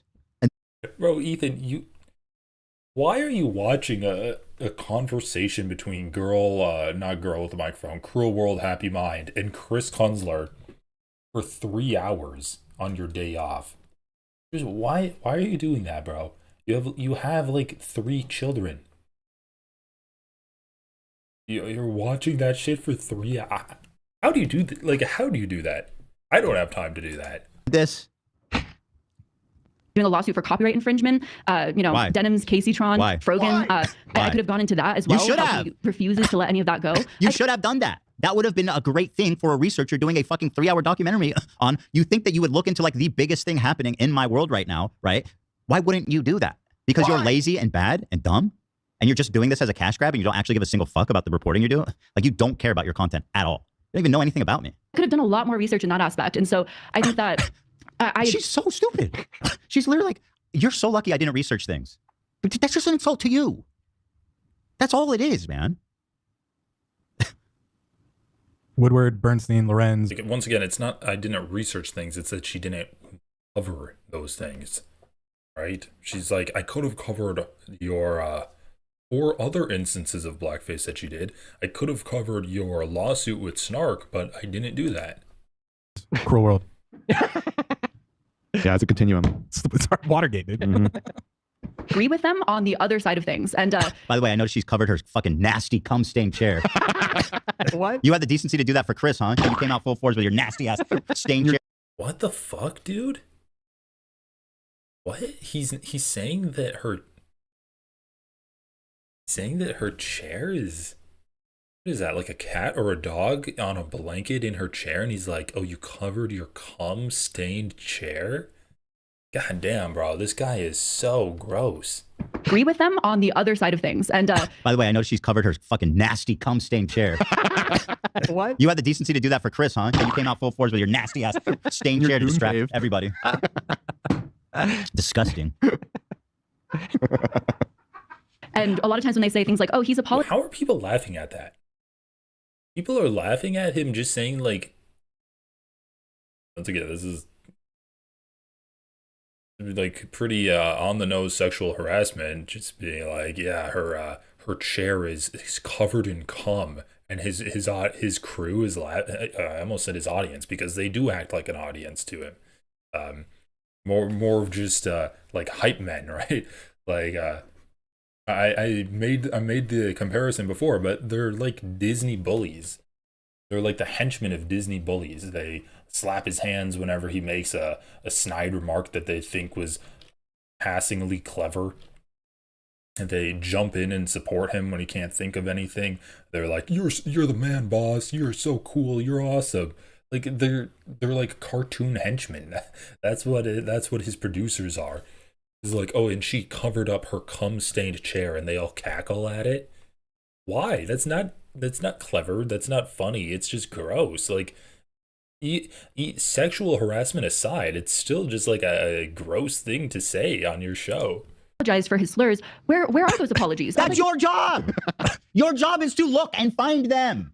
Don't ask me where they are. You're the one making the accusations. You're the one making a 3-hour documentary. You're the one saying that you're unbiased and that you like researching. Why the fuck are you asking Chris Kuntler, after you already put out the video, where are the apologies?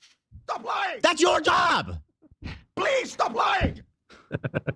Do you see? What the fuck is this? Fuck you! It's very dumb. What is wrong with you? And if you go to the comments, they loved doing blackface. Oh my God. That's my favorite thing. So many times, just every day, I show up in blackface. They loved it. You did. They did love it. All caps, baby. I agree with those comments. They Just why are these people so obsessed with me? Like, I'm not even, like, even if all this shit's true, it's like, I'm not the worst. Ethan, why are they obsessed with you? They're commenting on a YouTube video where they're talking about you. You're saying that you watched a 3-hour, like, dude, holy shit. Let's just take a look at your content that you've been putting out there. Putting the content out into the world. 4 hours on, I believe her name is Madison, Cruel World Happy Mind. 4 hours on that. 3.5 hours on that. 4 hours on that. That's 11.5 hours on Cruel World Happy Mind. Here's another 4-hour video on Cruel World Happy Mind. That's 15 hours on that. Then you said you watched a 3-hour long conversation between Cruel World Happy Mind and Chris Kunzler. That's 18.5 hours of your life spent covering Cruel World Happy Mind. And you're like, why are these people obsessed with me? Why is this person that left one comment obsessed with me? I just spent almost a full day of my life covering this person and harassing her, but they're the ones obsessed with me. Bro. Worst person in the world. Okay, there's way worse people happening right now. Why this obsession? Crazy. Well, I know why. It's because it's not about Palestine or any of that shit. It's just it's literally, the more I look into it, it's less Trisha fans and it's more Hassan fans. And I'll probably have more information on that coming up. Ew. What the fuck? That's what I deal with. Warning. And Armad says, fuck her, dude. Really grinds my gears when white people weaponize like legit shit I deal with. And it ends up indirectly trivializing it and makes it easier for actual bigots to dismiss it. I was about to say she's mistaken the boy band shit for blackface. Bro, I want to scream. You know what's as bad as blackface? People like her, Avery says. Dude, that's a great point, Avery. And it's like, yeah, why even make that fucking argument? Talk about people that actually do blackface. Not someone who did a comedy skit with a deep tan from a fucking 90s boy band. What do you think blackface is? Blackface was originated in comedy skits. That's what it was. Oh, we're doing this on, we're putting this on, and then we're gonna act like characters. That's quite literally the impetus of blackface. That's how it was developed. It's like minstrel shows. That's the point of it. Oh, but I wasn't black. I was doing like Italian. I was doing Italian face. Okay, good job. Good job. So. You're gonna paint yourself to look like an Italian. You're not gonna paint yourself to look like you're black, even though you quite literally did. And then you said that, oh, it's like straight out of a 1950s cartoon, but it's definitely not blackface. And you had your wife go like, "We're gonna do a blackface mask." What the hell, dude? to see clips of those. I would like to see those extensive clips because just saying a comment of, oh, he's apologized. Where are they? Look for it. Can't you stop lying? 4 days. 4 days. I'm just going to play Dark Viper sound bites. What is wrong with you? You are a monster, and you will always be a fucking monster. Why can you not stop lying? Please stop lying! I spent 4 days of my life trying to get you to do that. No, fuck you. Why? God, he Please is stop speaking lying. my soul right now. I love him. He would win that swinging contest. Oh, shit. Maybe he'll fly out. Dark Viper in his tank top, stinky armpits. Like, it's another example Seen of it? blackface. I haven't It seen an really extensive is. clip. And A lot of those are hidden. Sorry, I was going to say a lot of those are hidden behind membership platforms. So That's another insane fucking wholesale made up lie. I have never. Also, I don't want to hear an argument where it's like you put on makeup to make your skin tone darker, but that's not blackface because it's not black enough. I don't want to hear that argument. That is just, it's the same thing as blackface. Oh, you didn't go black? You didn't go you didn't put on shoe tar? Well, I guess you're absolved of doing blackface then. Come on, bro. Put anything serious behind a paywall. All this is just playing Mario Kart and dumb shit like that, and doing like what she say. where are they? I haven't seen it. I haven't seen an extensive clip. A lot of those are hidden. Sorry, I was going to say a lot of those are hidden behind membership platforms. So if you that's where I think the echo chamber happens, where We talk about having everything's sex hidden with behind a robots paywall, on and if he Members wants to episode. have something that's accessible for people for research, it should be available for all. Instead, he's creating more of an echo chamber where he thinks that his audience thinks one narrative because it's all hidden behind a paywall and What not the accessible. fuck are you talking about? What is she talking about? It makes perfect like, sense. Actually, You only want the members to know that you apologize for your old content. That makes perfect sense. Well, members do love blackface. Let's be real. well, that's kind of what she's claiming. Everybody in the audience is defending blackface. Yeah, we do a tribute to Al Jolson. I'm so on against racism. I don't even know who that is. I don't know who that is either. Yeah. I don't know if I should condemn But that she- reference. I've never heard anybody say that. Say what? Nothing. I've never heard anyone say this. It has zero basis in reality. It is a complete fabrication. I've never made a serious content behind a paywall ever. But hold on real quick. If she was a serious researcher, she could spend $5 and go see. Yeah, he should release another makeup kit, and it's just different shades of blackface that you can do. What would that be? Teddy Dark, Teddy at Night, Teddy Black. That's the next makeup kit that Hila's gonna release. It is just gonna. What were all of those conservative influencers that did blackface for Halloween? She's gonna have all of them model it for her. That's gonna be Teddy Glow's newest line, Teddy Black. What's behind the paywall? That's a great point. And she kind of makes it. She says something really funny coming up, where she's like, she All the content's addresses there to that. see, yeah. Here, let me spend no money. When has anyone ever made a fucking public apology privately behind a paywall? Ever in the history of anything? Yeah. Has that ever I happened? think I do. There was Cody somebody, Ko I did forgot something who. like that, I think, Really? recently, which we made fun of. Oh, it was before. Cody Ko. Yeah. Yeah. Cody Cody Ko made a paywall apology. No, wasn't it just on his side channel I recall it being paid. But he had a post. Who gives Taste a of fuck music. about this? where it's like, I don't know, flopping back and forth every. Teddy Noir. Yeah, what it feels like to me, and I feel like Brad was genuinely flopping back and forth. To me, it felt like she was just playing a fool and trying to placate True. our Yeah, audience. yeah, I see that. Like, I don't think she was ever being genuine at all. Yeah, she didn't really concede to anything. And by the way, once again, if you did any research, you would know that I am still the only recipient of the coveted A+ apology from Psychology in Seattle. A+. Not just A. One. And what was that apology for? I don't even give a shit. Why are they talking about this? They can't smell him through. I do have to agree with Ethan on one thing though. Like, all of the shit that he actually cares about drama-wise is not behind a paywall. Like, I'm pretty sure his paywalled episodes are completely meaningless, which is an insult to his fans, by the way.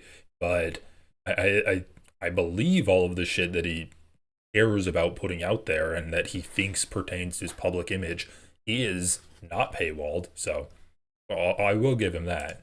The screen, but they know he smells somehow. Maybe that's a niche. Like, dude, can you please accept what a loser you are? Look what a loser you are, man. You lose. Agreed. Where's Hassan to promote you? Where's all the snarker audience that you've been fucking trying to...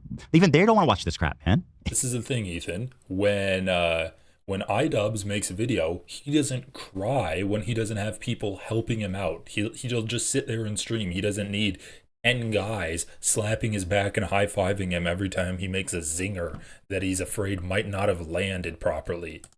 80,000, bro. I have bad breath. I'm like stinky. And You're streaming to 100 people, and you're making videos for 80,000. Ethan, bro, like, come on. You're not making that many more views than Ian is. Like, he makes a video, he gets 80k views. You do a 4-hour live stream, you get 166k views. That's not that much more. Oh no. You're done, bro. You are nothing. Poor fucking baby. just feel the pain. Look at me right now.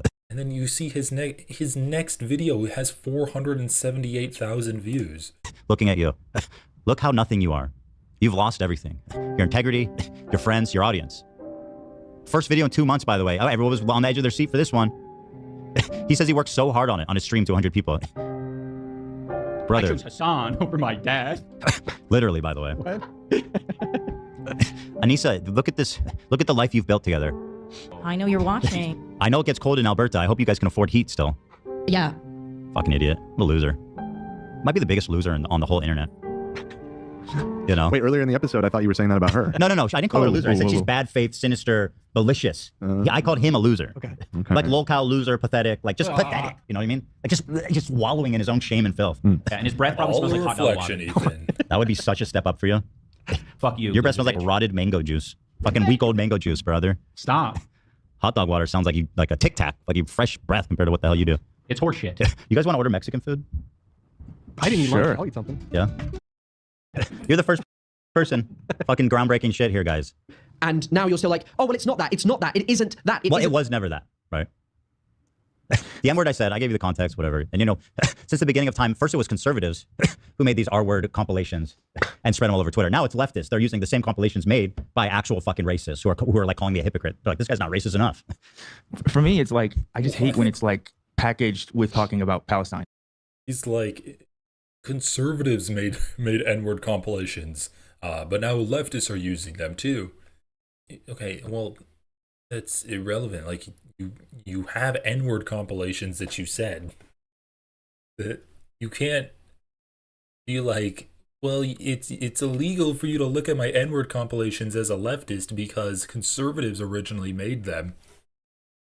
Like, if someone wants to criticize you for talking about Palestine or whatever, that's one thing. But like, when you put in something so trivial that's not related, that's not true, when it is about something that is so serious, that's something that is... Careful, AB, careful. You might strike a nerve. Why is it one thing for people to criticize Ethan about his Palestinian statements? I thought that was...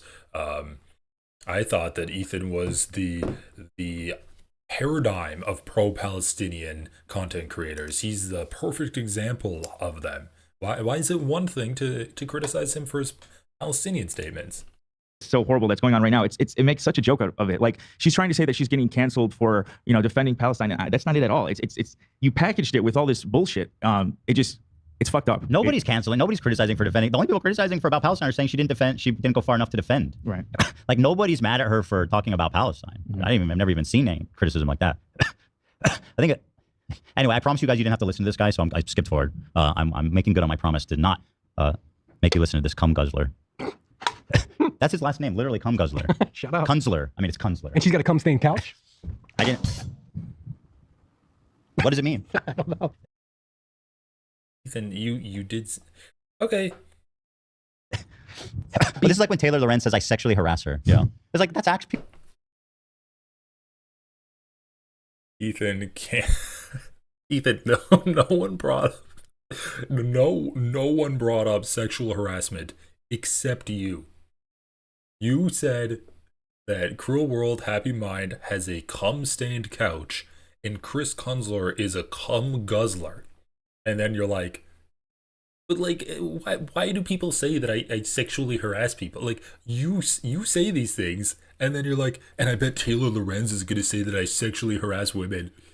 If you're worried about your affectionate nicknames being misconstrued as sexual harassment, you don't have to do them. No one's forcing you to do them.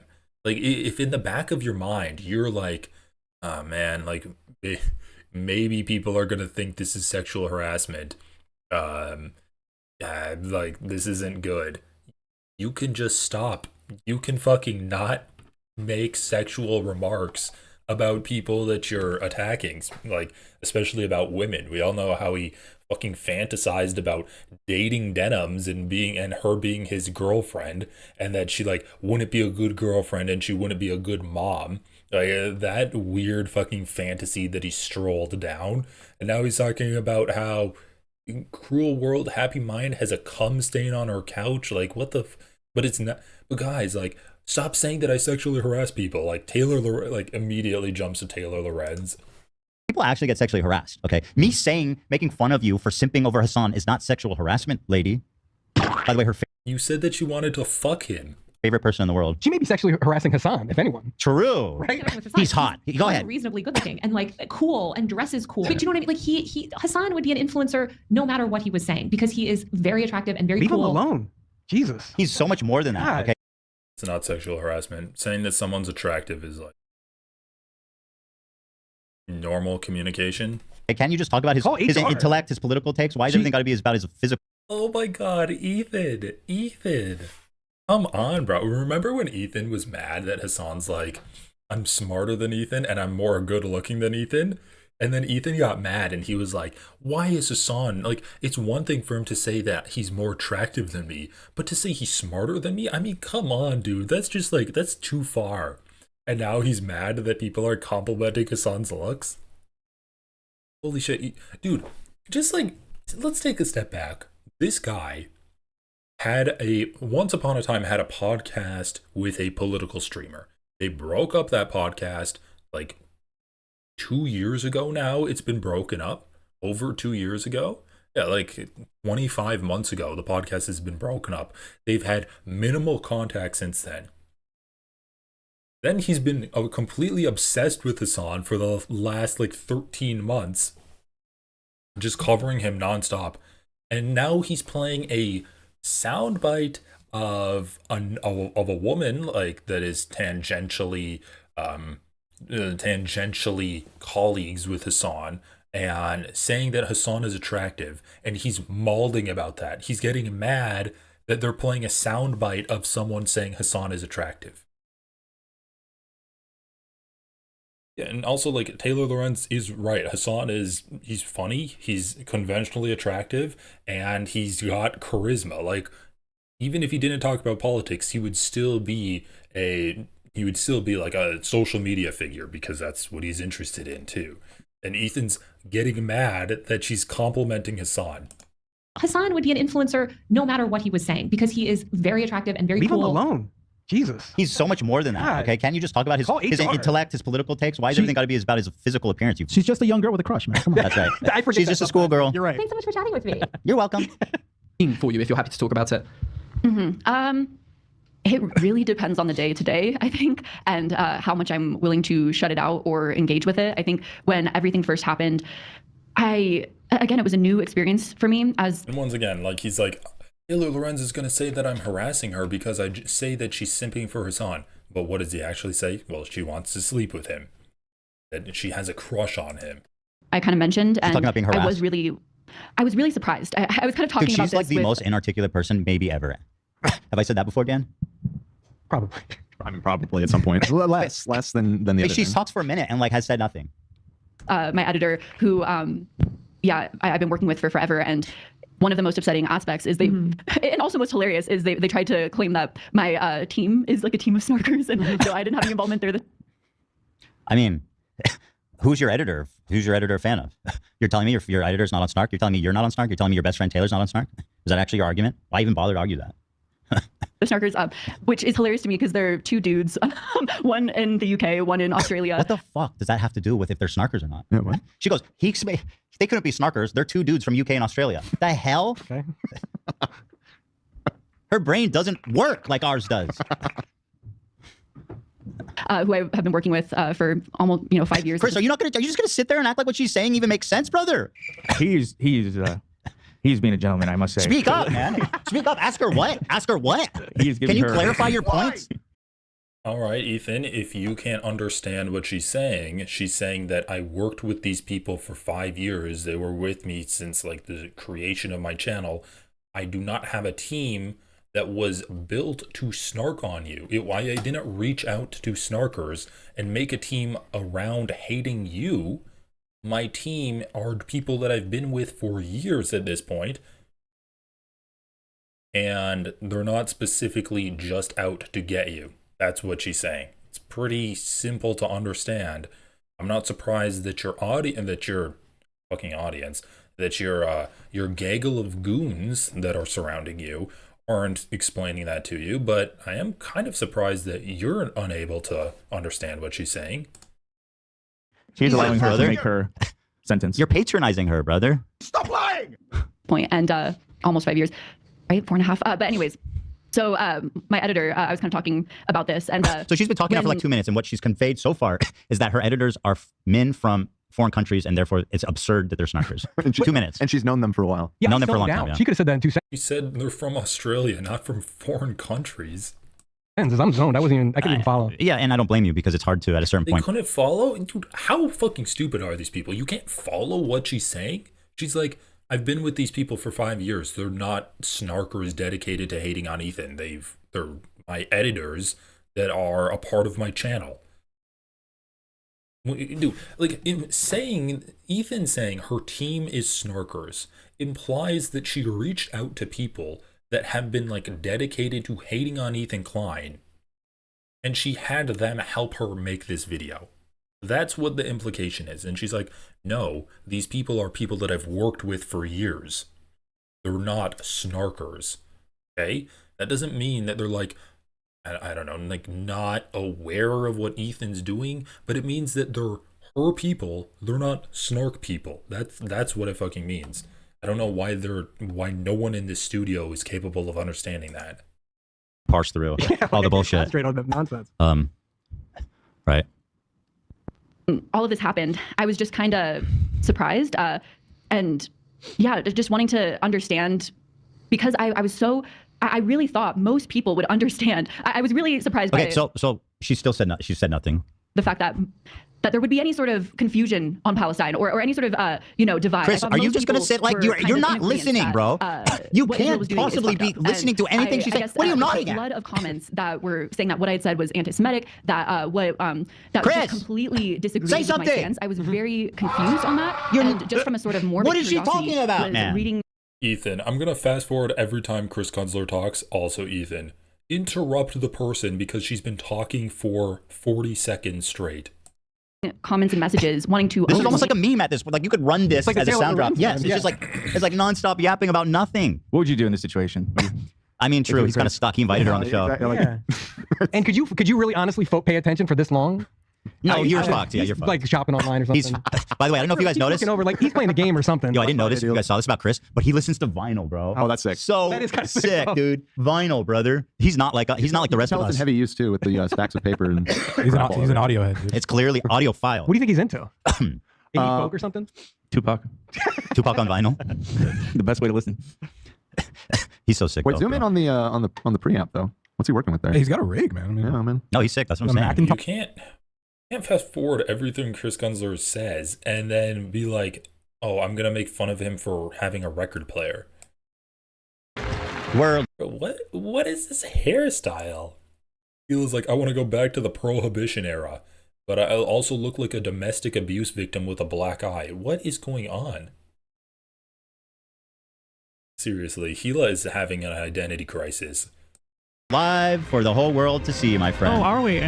Oh, geez. Okay. But I don't know what exactly her housemate is talking about, and I don't frankly think she does either. Let's be real, right? I mean, come on. Israel was so great. Can you try to explain what she's trying to say here? So she's saying her neighbor, who she greatly respects, told her Israel is not. She said this. Jewish. I think she's saying that her friend told her that she was treated so well in Israel while other countries in the Middle East were racist towards her or something. And again, I don't know what race is about. Yeah, that's what she's trying to say, but she's trying to draw a conclusion that she was like misled by her or something. Individual, but had felt that Israel was Zio olive oil. so great, and essentially that yeah, I was terrible for my viewpoints that I had spoken of in my video, essentially, just to boil it down. And so I was just very bewildered by that and wanted to understand that aspect. And it sounds like, oh my God, bro, this podcast is a fucking train wreck. Can I get that Mike's way? Nazi. I'm calling you a Nazi. Every time Ethan opens his mouth, I'm gonna skip through it. I just want to hear Zach talk. That's gonna be the way that I react to this thing. Come on, give me sweater Zach, sweaty sweater Zach. That's what I want. The people want more Zach. Being Auschwitz in the background of photos of me. That would not be a Nazi, by the way. That would be someone calling you a Nazi. Wait, how did I didn't want to say it because like I obviously don't know that much about hair, but like That's definitely giving. Like I've seen black girls with that hair that with the like I don't even know what it's called with like the pasted on curls here. It definitely seems like some kind of appropriation. I'm sorry. Is that a sandwich? I'll switch. I'll switch. Yeah, I even know about the I'll switch. It's not very good. With some mustard. Can I get that Mike's way? I'm an artist from Israel. This is my art. Nazi photoshopping off switch. I'll switch. What? Off switch. Off switch. You know what? I'd like to put the off switch on out switch. Checkmate. Does it get more woke than that? Racism? I don't. They're not that good. It's 168,000. I think so. Like Nate, like you said, the Eli. By the way, you did a Photoshop. You look great. How you A feeling? photo shoot. Yes. You say Photoshop. You did a Photoshop. Thank you. We went live for everybody.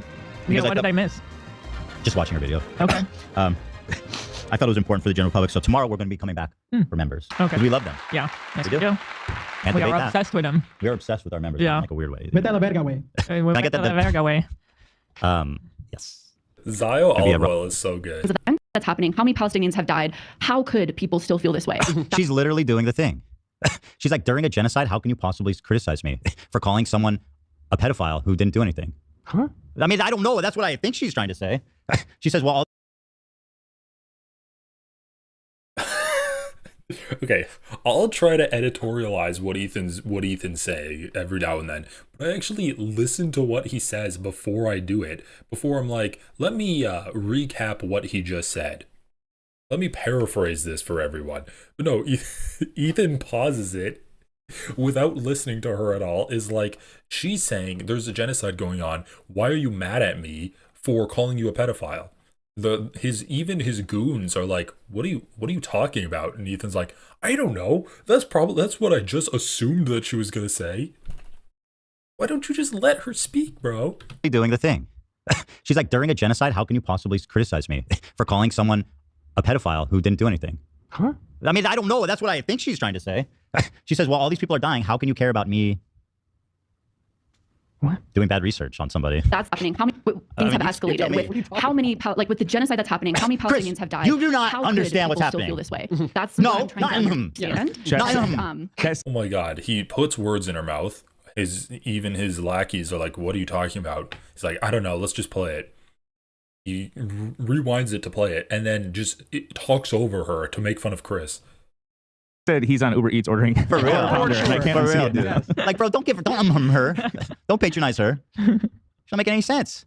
And I went on the podcast to essentially try and see if I humanized myself, if I tried to show that I was, trying to understand What are you where my research saying? went What wrong. is but she also- saying? What the fuck is she saying, dude? She's so incoherent. That's what I'm Get to saying. the fucking point. No, she's- yeah, you were talking about Toastmasters. She needs fucking Toastmasters. Toastmasters could help her. Yeah, the bell with the crutch words and all that Right, shit right. would be very good for her. I still don't know what Toastmasters is, but I think she needs it. Is that like cotillion? Fucking help, is it like, bro. is it I can't cotillion? follow. Is it what, Zach? Cotillion? Like finishing school? Yeah, Like, sure. Yeah. She is, and I read this. You know a joke's funny when you say it 5 times. Well, like I'm not gonna just repeat myself, but obviously they're letting her talk for a fraction of a second and then being like, I can't understand what she's saying, which is, and this is misogynistic to cut, like, what's it called when you mansplain, but instead of explaining, you're just like, I can't understand you.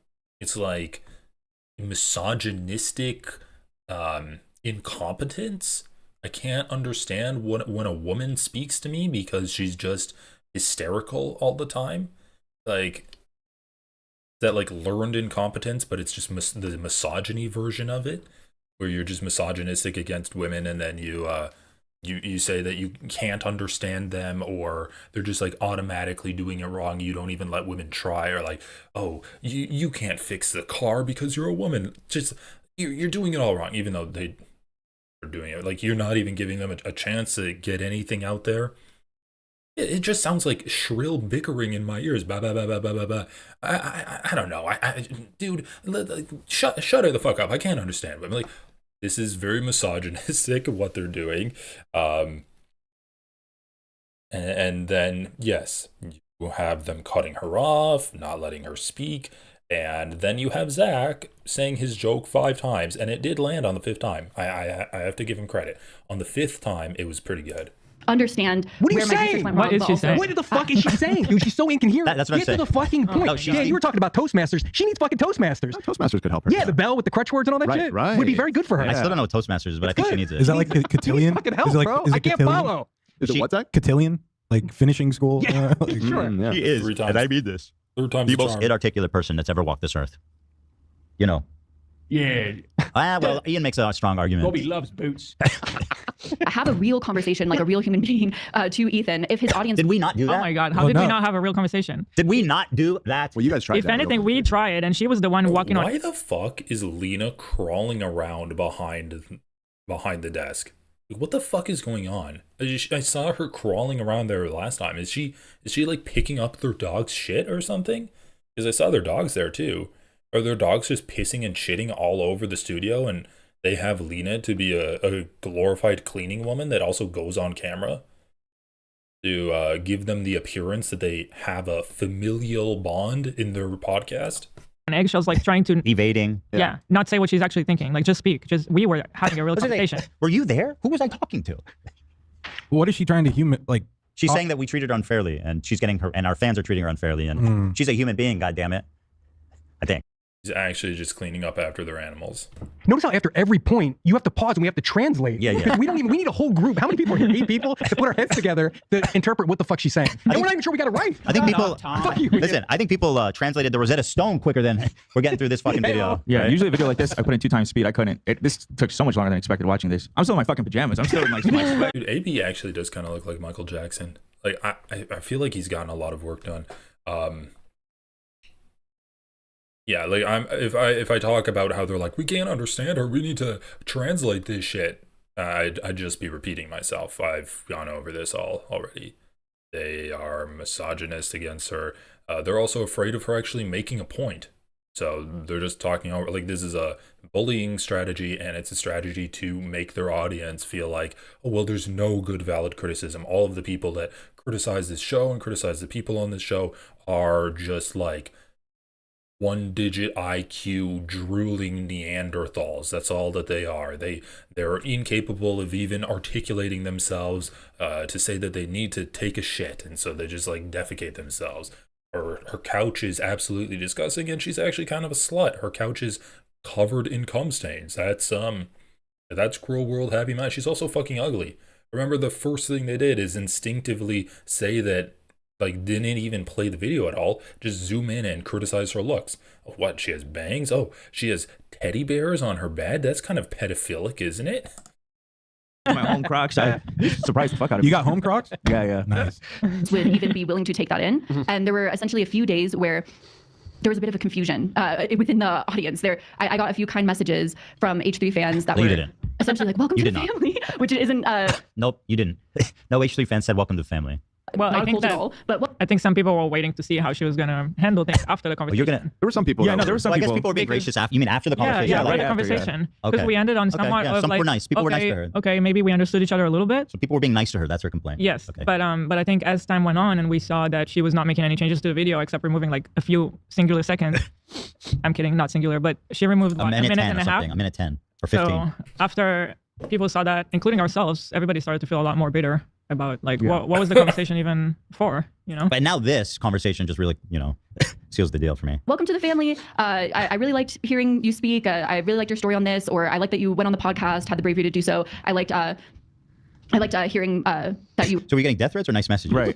This sounds awful. She has a lot more I'm so detail. sorry this happened here. You know what's interesting? She has a lot more details about the nice messages than she does about the death threats. Well, the they're death all threats are deleted. just This they're is all the makeup gone. that She doesn't Ethan remember Klein them. is She has no giving right details. The nice messages she recalls all the details. You were willing to learn about this, or that you admitted that you were wrong on that, whatever it was. And then after a few days, it's almost like they were kind of put back in line. And Why after a few days?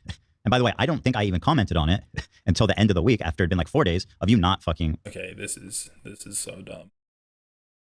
I thought she can see. Is it all just sniping at her? Is it all just this conversation?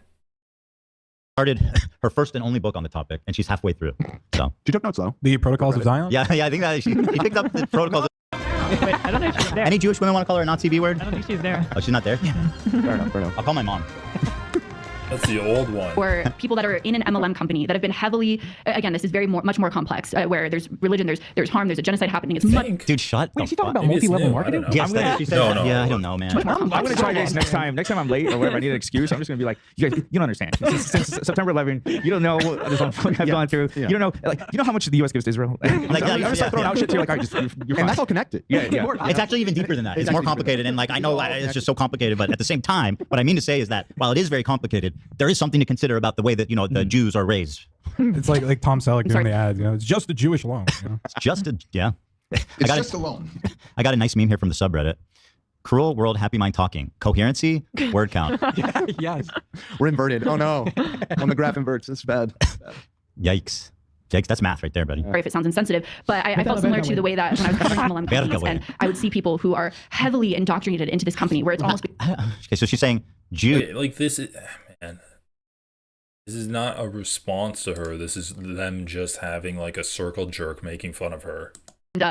And if that's a proper term. This is the definition of harassment, man. Like, look, I'm actually trying to respond to the points that Ethan Klein is making. I'm not pausing him and just saying, oh, look at how ugly he is. Let's just like talk about how stupid all of them are. No, I call them stupid because they say stupid shit. But I actually let them say the things that they're trying to say. Sure, I skip around a lot, but I let them finish their sentences. Technology, Rabbi? Wait, nomenclature. Yeah. Okay, there's a rabbi at a wedding, Jewish wedding. That lines up pretty good. But he gave this speech about how it's really dark times, and of course there's a lot of Jewish people in attendance, and he gave this long speech about how it's really dark and scary times of what's happening, and it's. I couldn't stop thinking about how misguided he is. That's where she's going. I think. During these times, it's great that some joy can happen, and I just remember kind of being a little bit like. Oh my God! Is this a how? Dude, I pray to God your friend sees this. How do you feel like you can happen? This doesn't affect you. You should not have gone to a Jewish wedding. Oh You're at a wedding. What the rabbi said. This is, I mean, yes, this is directly related to Ethan and Eve, right? Because they think they're living in, to quote Zach, the war times. This is just like the war times. When Jews were being rounded up and killed by the millions. This is just like the war times. We're in the dark times now.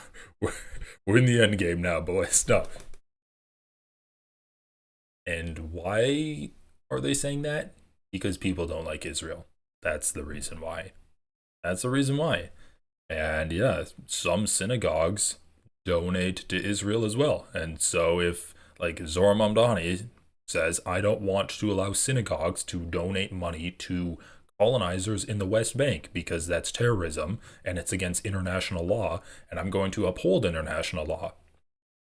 And then you have people like Jonathan Greenblatt saying that that's anti-Semitic, that he's targeting synagogues. But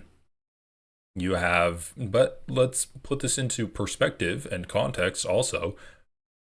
Jews are not the biggest Zionists in America. That is Christian evangelicals. Christian evangelicals are way bigger Zionists in terms of like dedication and in terms of sheer quantity than Jewish people are in America. Evangelical churches give way more money to Israel than Jewish synagogues do. So yes, it is a bad time to be a Jewish Zionist. It is also just a bad time to be a Zionist. And it feels like you're under attack if you're a Zionist, okay? I don't ever want my stream to feel like the biggest Zionists in America are Jewish people. And if you're anti-Zionist, then you are like, majoritively, you are like, the majority of your vitriol should be against Jewish people. No. The majority of Zionists in this country are non-Jewish people, okay? So, like, if you want to take a big bite out of Zionism and Zionist entities in this country, target evangelical churches. That is a way bigger contributor to upholding the project of Zionism than any Jewish people are, okay? Like, that's just... Ethan... Zionists will try to conflate Zionists and Zionism with Jewish people and Judaism. And that is something that I've always fought against ever since like day one on this channel, when I first started covering Ethan Klein, that Zionism really has nothing to do with Jewishness. It has everything to do with an imperial project of the nation state of Israel. That's what it has to do with, okay? These are dark times, and at least we can have a little joy right now. Sounds great. And she was, and you are, and she cannot stop thinking about. I mean, Van 400, what they're doing right now is just feeding his audience. Ethan Klein has built a toxic, incestuous audience that thrives off of harassment and hate campaigns. That's why he spent 18 hours covering Cruel World, Happy Mind in the past week and a half, because that's what his audience relies on. He's like a fucking parasite. He can't ever live on his own. He always has to jump from the next drama to the next drama, and he can't be an independent free thinker. It always has to be tied in to this narrative of it's us against the world now. That's the situation that he's gotten his audience into, and he's kind of screwed. He like he said in the last episode that we covered earlier today, if he thought he couldn't get any more money out of his audience, he would quit. He's not enjoying this. He's just trying to milk his audience dry with like their Teddy Fresh shitty company until he thinks that he can't do it anymore, and then he's done. What fucking these Jews cannot stop victimizing. He's like, I'm sorry, Rabbi, but have you mentioned the genocide yet? Have you mentioned the Nabucco once? Fucking dumbass They loser. do that right before they step on the glass. Holy God. Holy shit. They probably, a lot of people there have family members that have gone through like, stuff involving October 7th, and they've come together for this wedding, and he's like, we're going through. Yeah, I do appreciate how open and obvious they are about not caring about other groups of people. Like, this is just racism, to be like, oh, well, I'm not Palestinian, so why would we talk about Palestinians? Yeah, really? Really, you're like, this is what I'm talking about with the ADL. The ADL is like, we care about the equal rights for everyone, but actually we only focus on Jewish people. And actually we don't even focus on Jewish people. We only focus on Zionists. And if you're not a Zionist Jew, then you're not a real Jew. You claim to care about everyone, but you clearly don't. And it's the same with these people. They clearly only care about Jewish people. And yes, like if you are a rabbi talking about the dark times that people are going through and you're not referring to Palestine, then you're a little bit fucking racist. Sorry to say. Dark times. He's not even specific. He doesn't make it about. Yeah, and even in her story, it wasn't specific. It's dark times, and she's looking around. She's like, you motherfucker. Objectively dark times. Yeah. Dark. We are lots living of dark everywhere. Times. That is a true. Where's the light? It's about to rain outside. Not for this white blonde lady. It's not. Yeah, she's living it up. She's yucking it up with her fucking imperialist Nazi husband. You're saying Jews who just taking a break from slaughtering fucking Arabs in the Middle East to come raise a family. The best part about this, we're gonna find out the wedding was like in 2020 or something. True. I think Chris, she said last summer. She said she went to a Jewish wedding last summer, I believe. Chris, respectfully. I just remember kind of being a little bit like, he's complaining about his order to get delivered. Pro-Palestine beat? Like, like, what do you mean Oh my exactly God. by that? But afterwards, Oh my God. she had told me that this rabbi had gotten some controversy for making some pro-Palestine statements early on. Wait, so the rabbi was pro-Palestine? So why are you still talking about this? So like, you're so this shocked couldn't get dumber and worse for you. that these people are so like crazy to you. So my immediate Bro, I love how they criticized her and they're like, of course the rabbi's not going to talk about Palestine, right? Why would the rabbi talk about Palestine? And then she's like, and actually the rabbi did talk about Palestine earlier. And they're like, oh, well, then why are you talking about it? Really, dude? Like, you just were criticizing her for assuming the rabbi was talking about Palestine. You're like, why would he do that? Why would he talk about Palestine? Come on.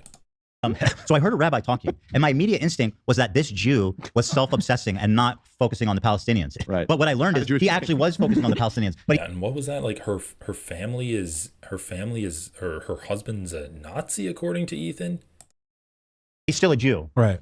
Also, did she ask this? Let's see where she goes. Yeah, let's see where she goes with this. Crazy business, eh? And so, but again, it was like it was hard to say because it was like, okay, again, that kind of line walking where it was like, okay, Line so, walking? but what exactly, what does he really believe? Fuck oh my you fucking to God. hell. Actually, you are such an evil, disgusting piece of shit. How dare you go to your friend's wedding I hope they're and not sit friends there anymore. What does this rabbi really believe about the Israel and Palestine conflict? And they're like, you're a piece of shit for wondering that? Well, if she sees this, I can't imagine your friend ever wanting to know you after this. Yeah. You went to her fucking wedding and we're having psychotic thoughts about her rabbi trying to spread a positive message about a Brett. What did they say? A Palestinian rabbi, by the way, and she's still. Yeah. What is he? She probably wear. But does he mean it? It's kind of like That's what they're doing to me. Does he mean it? He's got dual loyalty. You know what I mean? You know, yes. I suspect that he might be. Yeah. He's a double dual agent. loyalty. Diorio says, did you even get to the part where she basically declared that Ethan has a Jewish cabal group chat? No. There's a part where she suggested I'm giving out marching orders to other commentary. He also said, do you have that timestamp, baby? It's mixed in one of these. The thing is, she just goes on for It's so long. much. That's what I was saying. When I was watching this, I was like, this is a non-stop Nazi ride. he also said, I don't think I can type the words. I'm thinking on YouTube right now, lol, she's actually insufferable.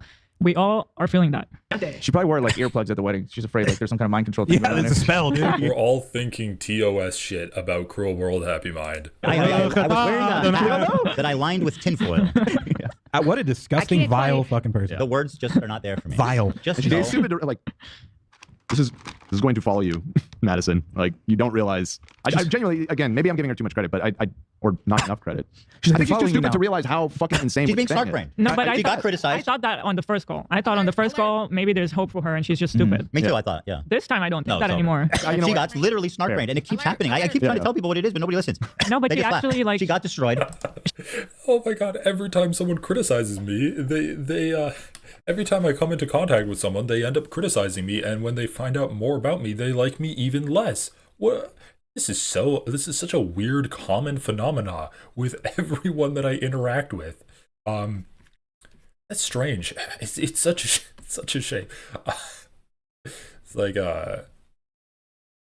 fucking Dr. Manhattan giving everyone cancer that he comes into contact with. You got cancer too? That's such a coincidence.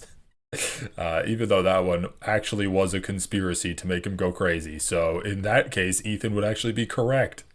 If he had a super villain trying to make everyone hate him. Like if he had a god tier personality being like, I'm going to ruin Ethan's life, then that would actually be correct. So that would be a good analogy for Ethan. She came on our show. But she's falling into the anti-Semitism so quickly and so willingly. Because it's just snark. She goes to snark. Yeah, also Dan is like, you saying, I wonder what a rabbi really thinks about Israel and Palestine is going to follow you around. Fucking good. I hope that clip gets to her grandchildren and they're like, our grandma was based.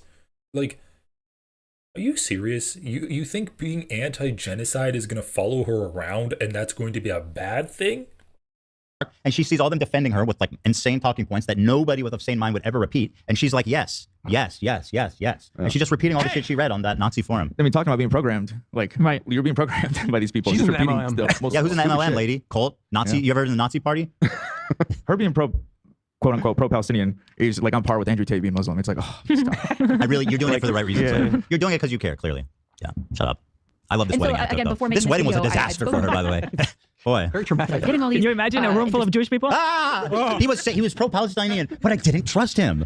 She was dipping her food in the water first to make sure it wasn't poison.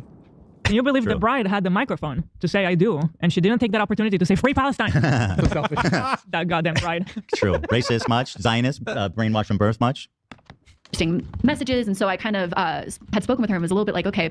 I do love how they turned Free Palestine into a punchline on this podcast. Super considerate and empathetic pro-Palestinian content creators here.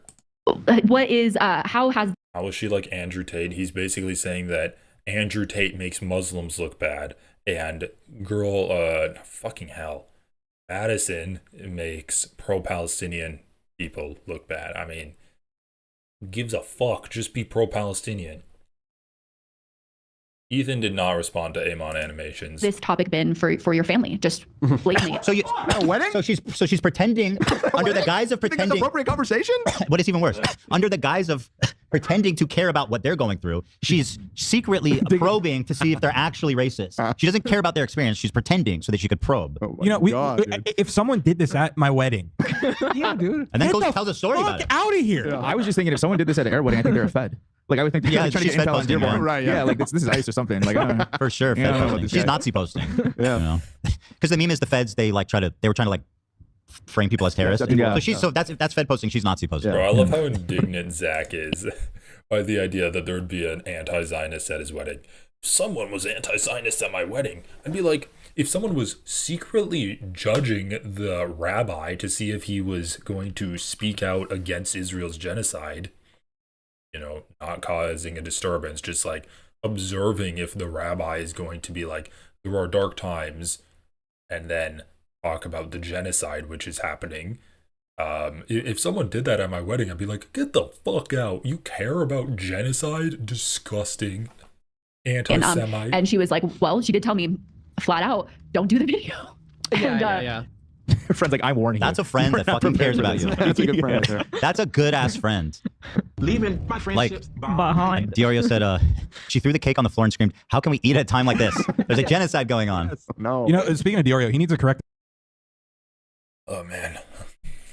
Okay. the record with that Gante, dude. He's got to say it right. All right. I don't know, guys. I think I'm gonna call it there. I mean, we've gotten to the point where they are now saying that like being pro-Palestine is a punchline, being anti-genocide is a punchline.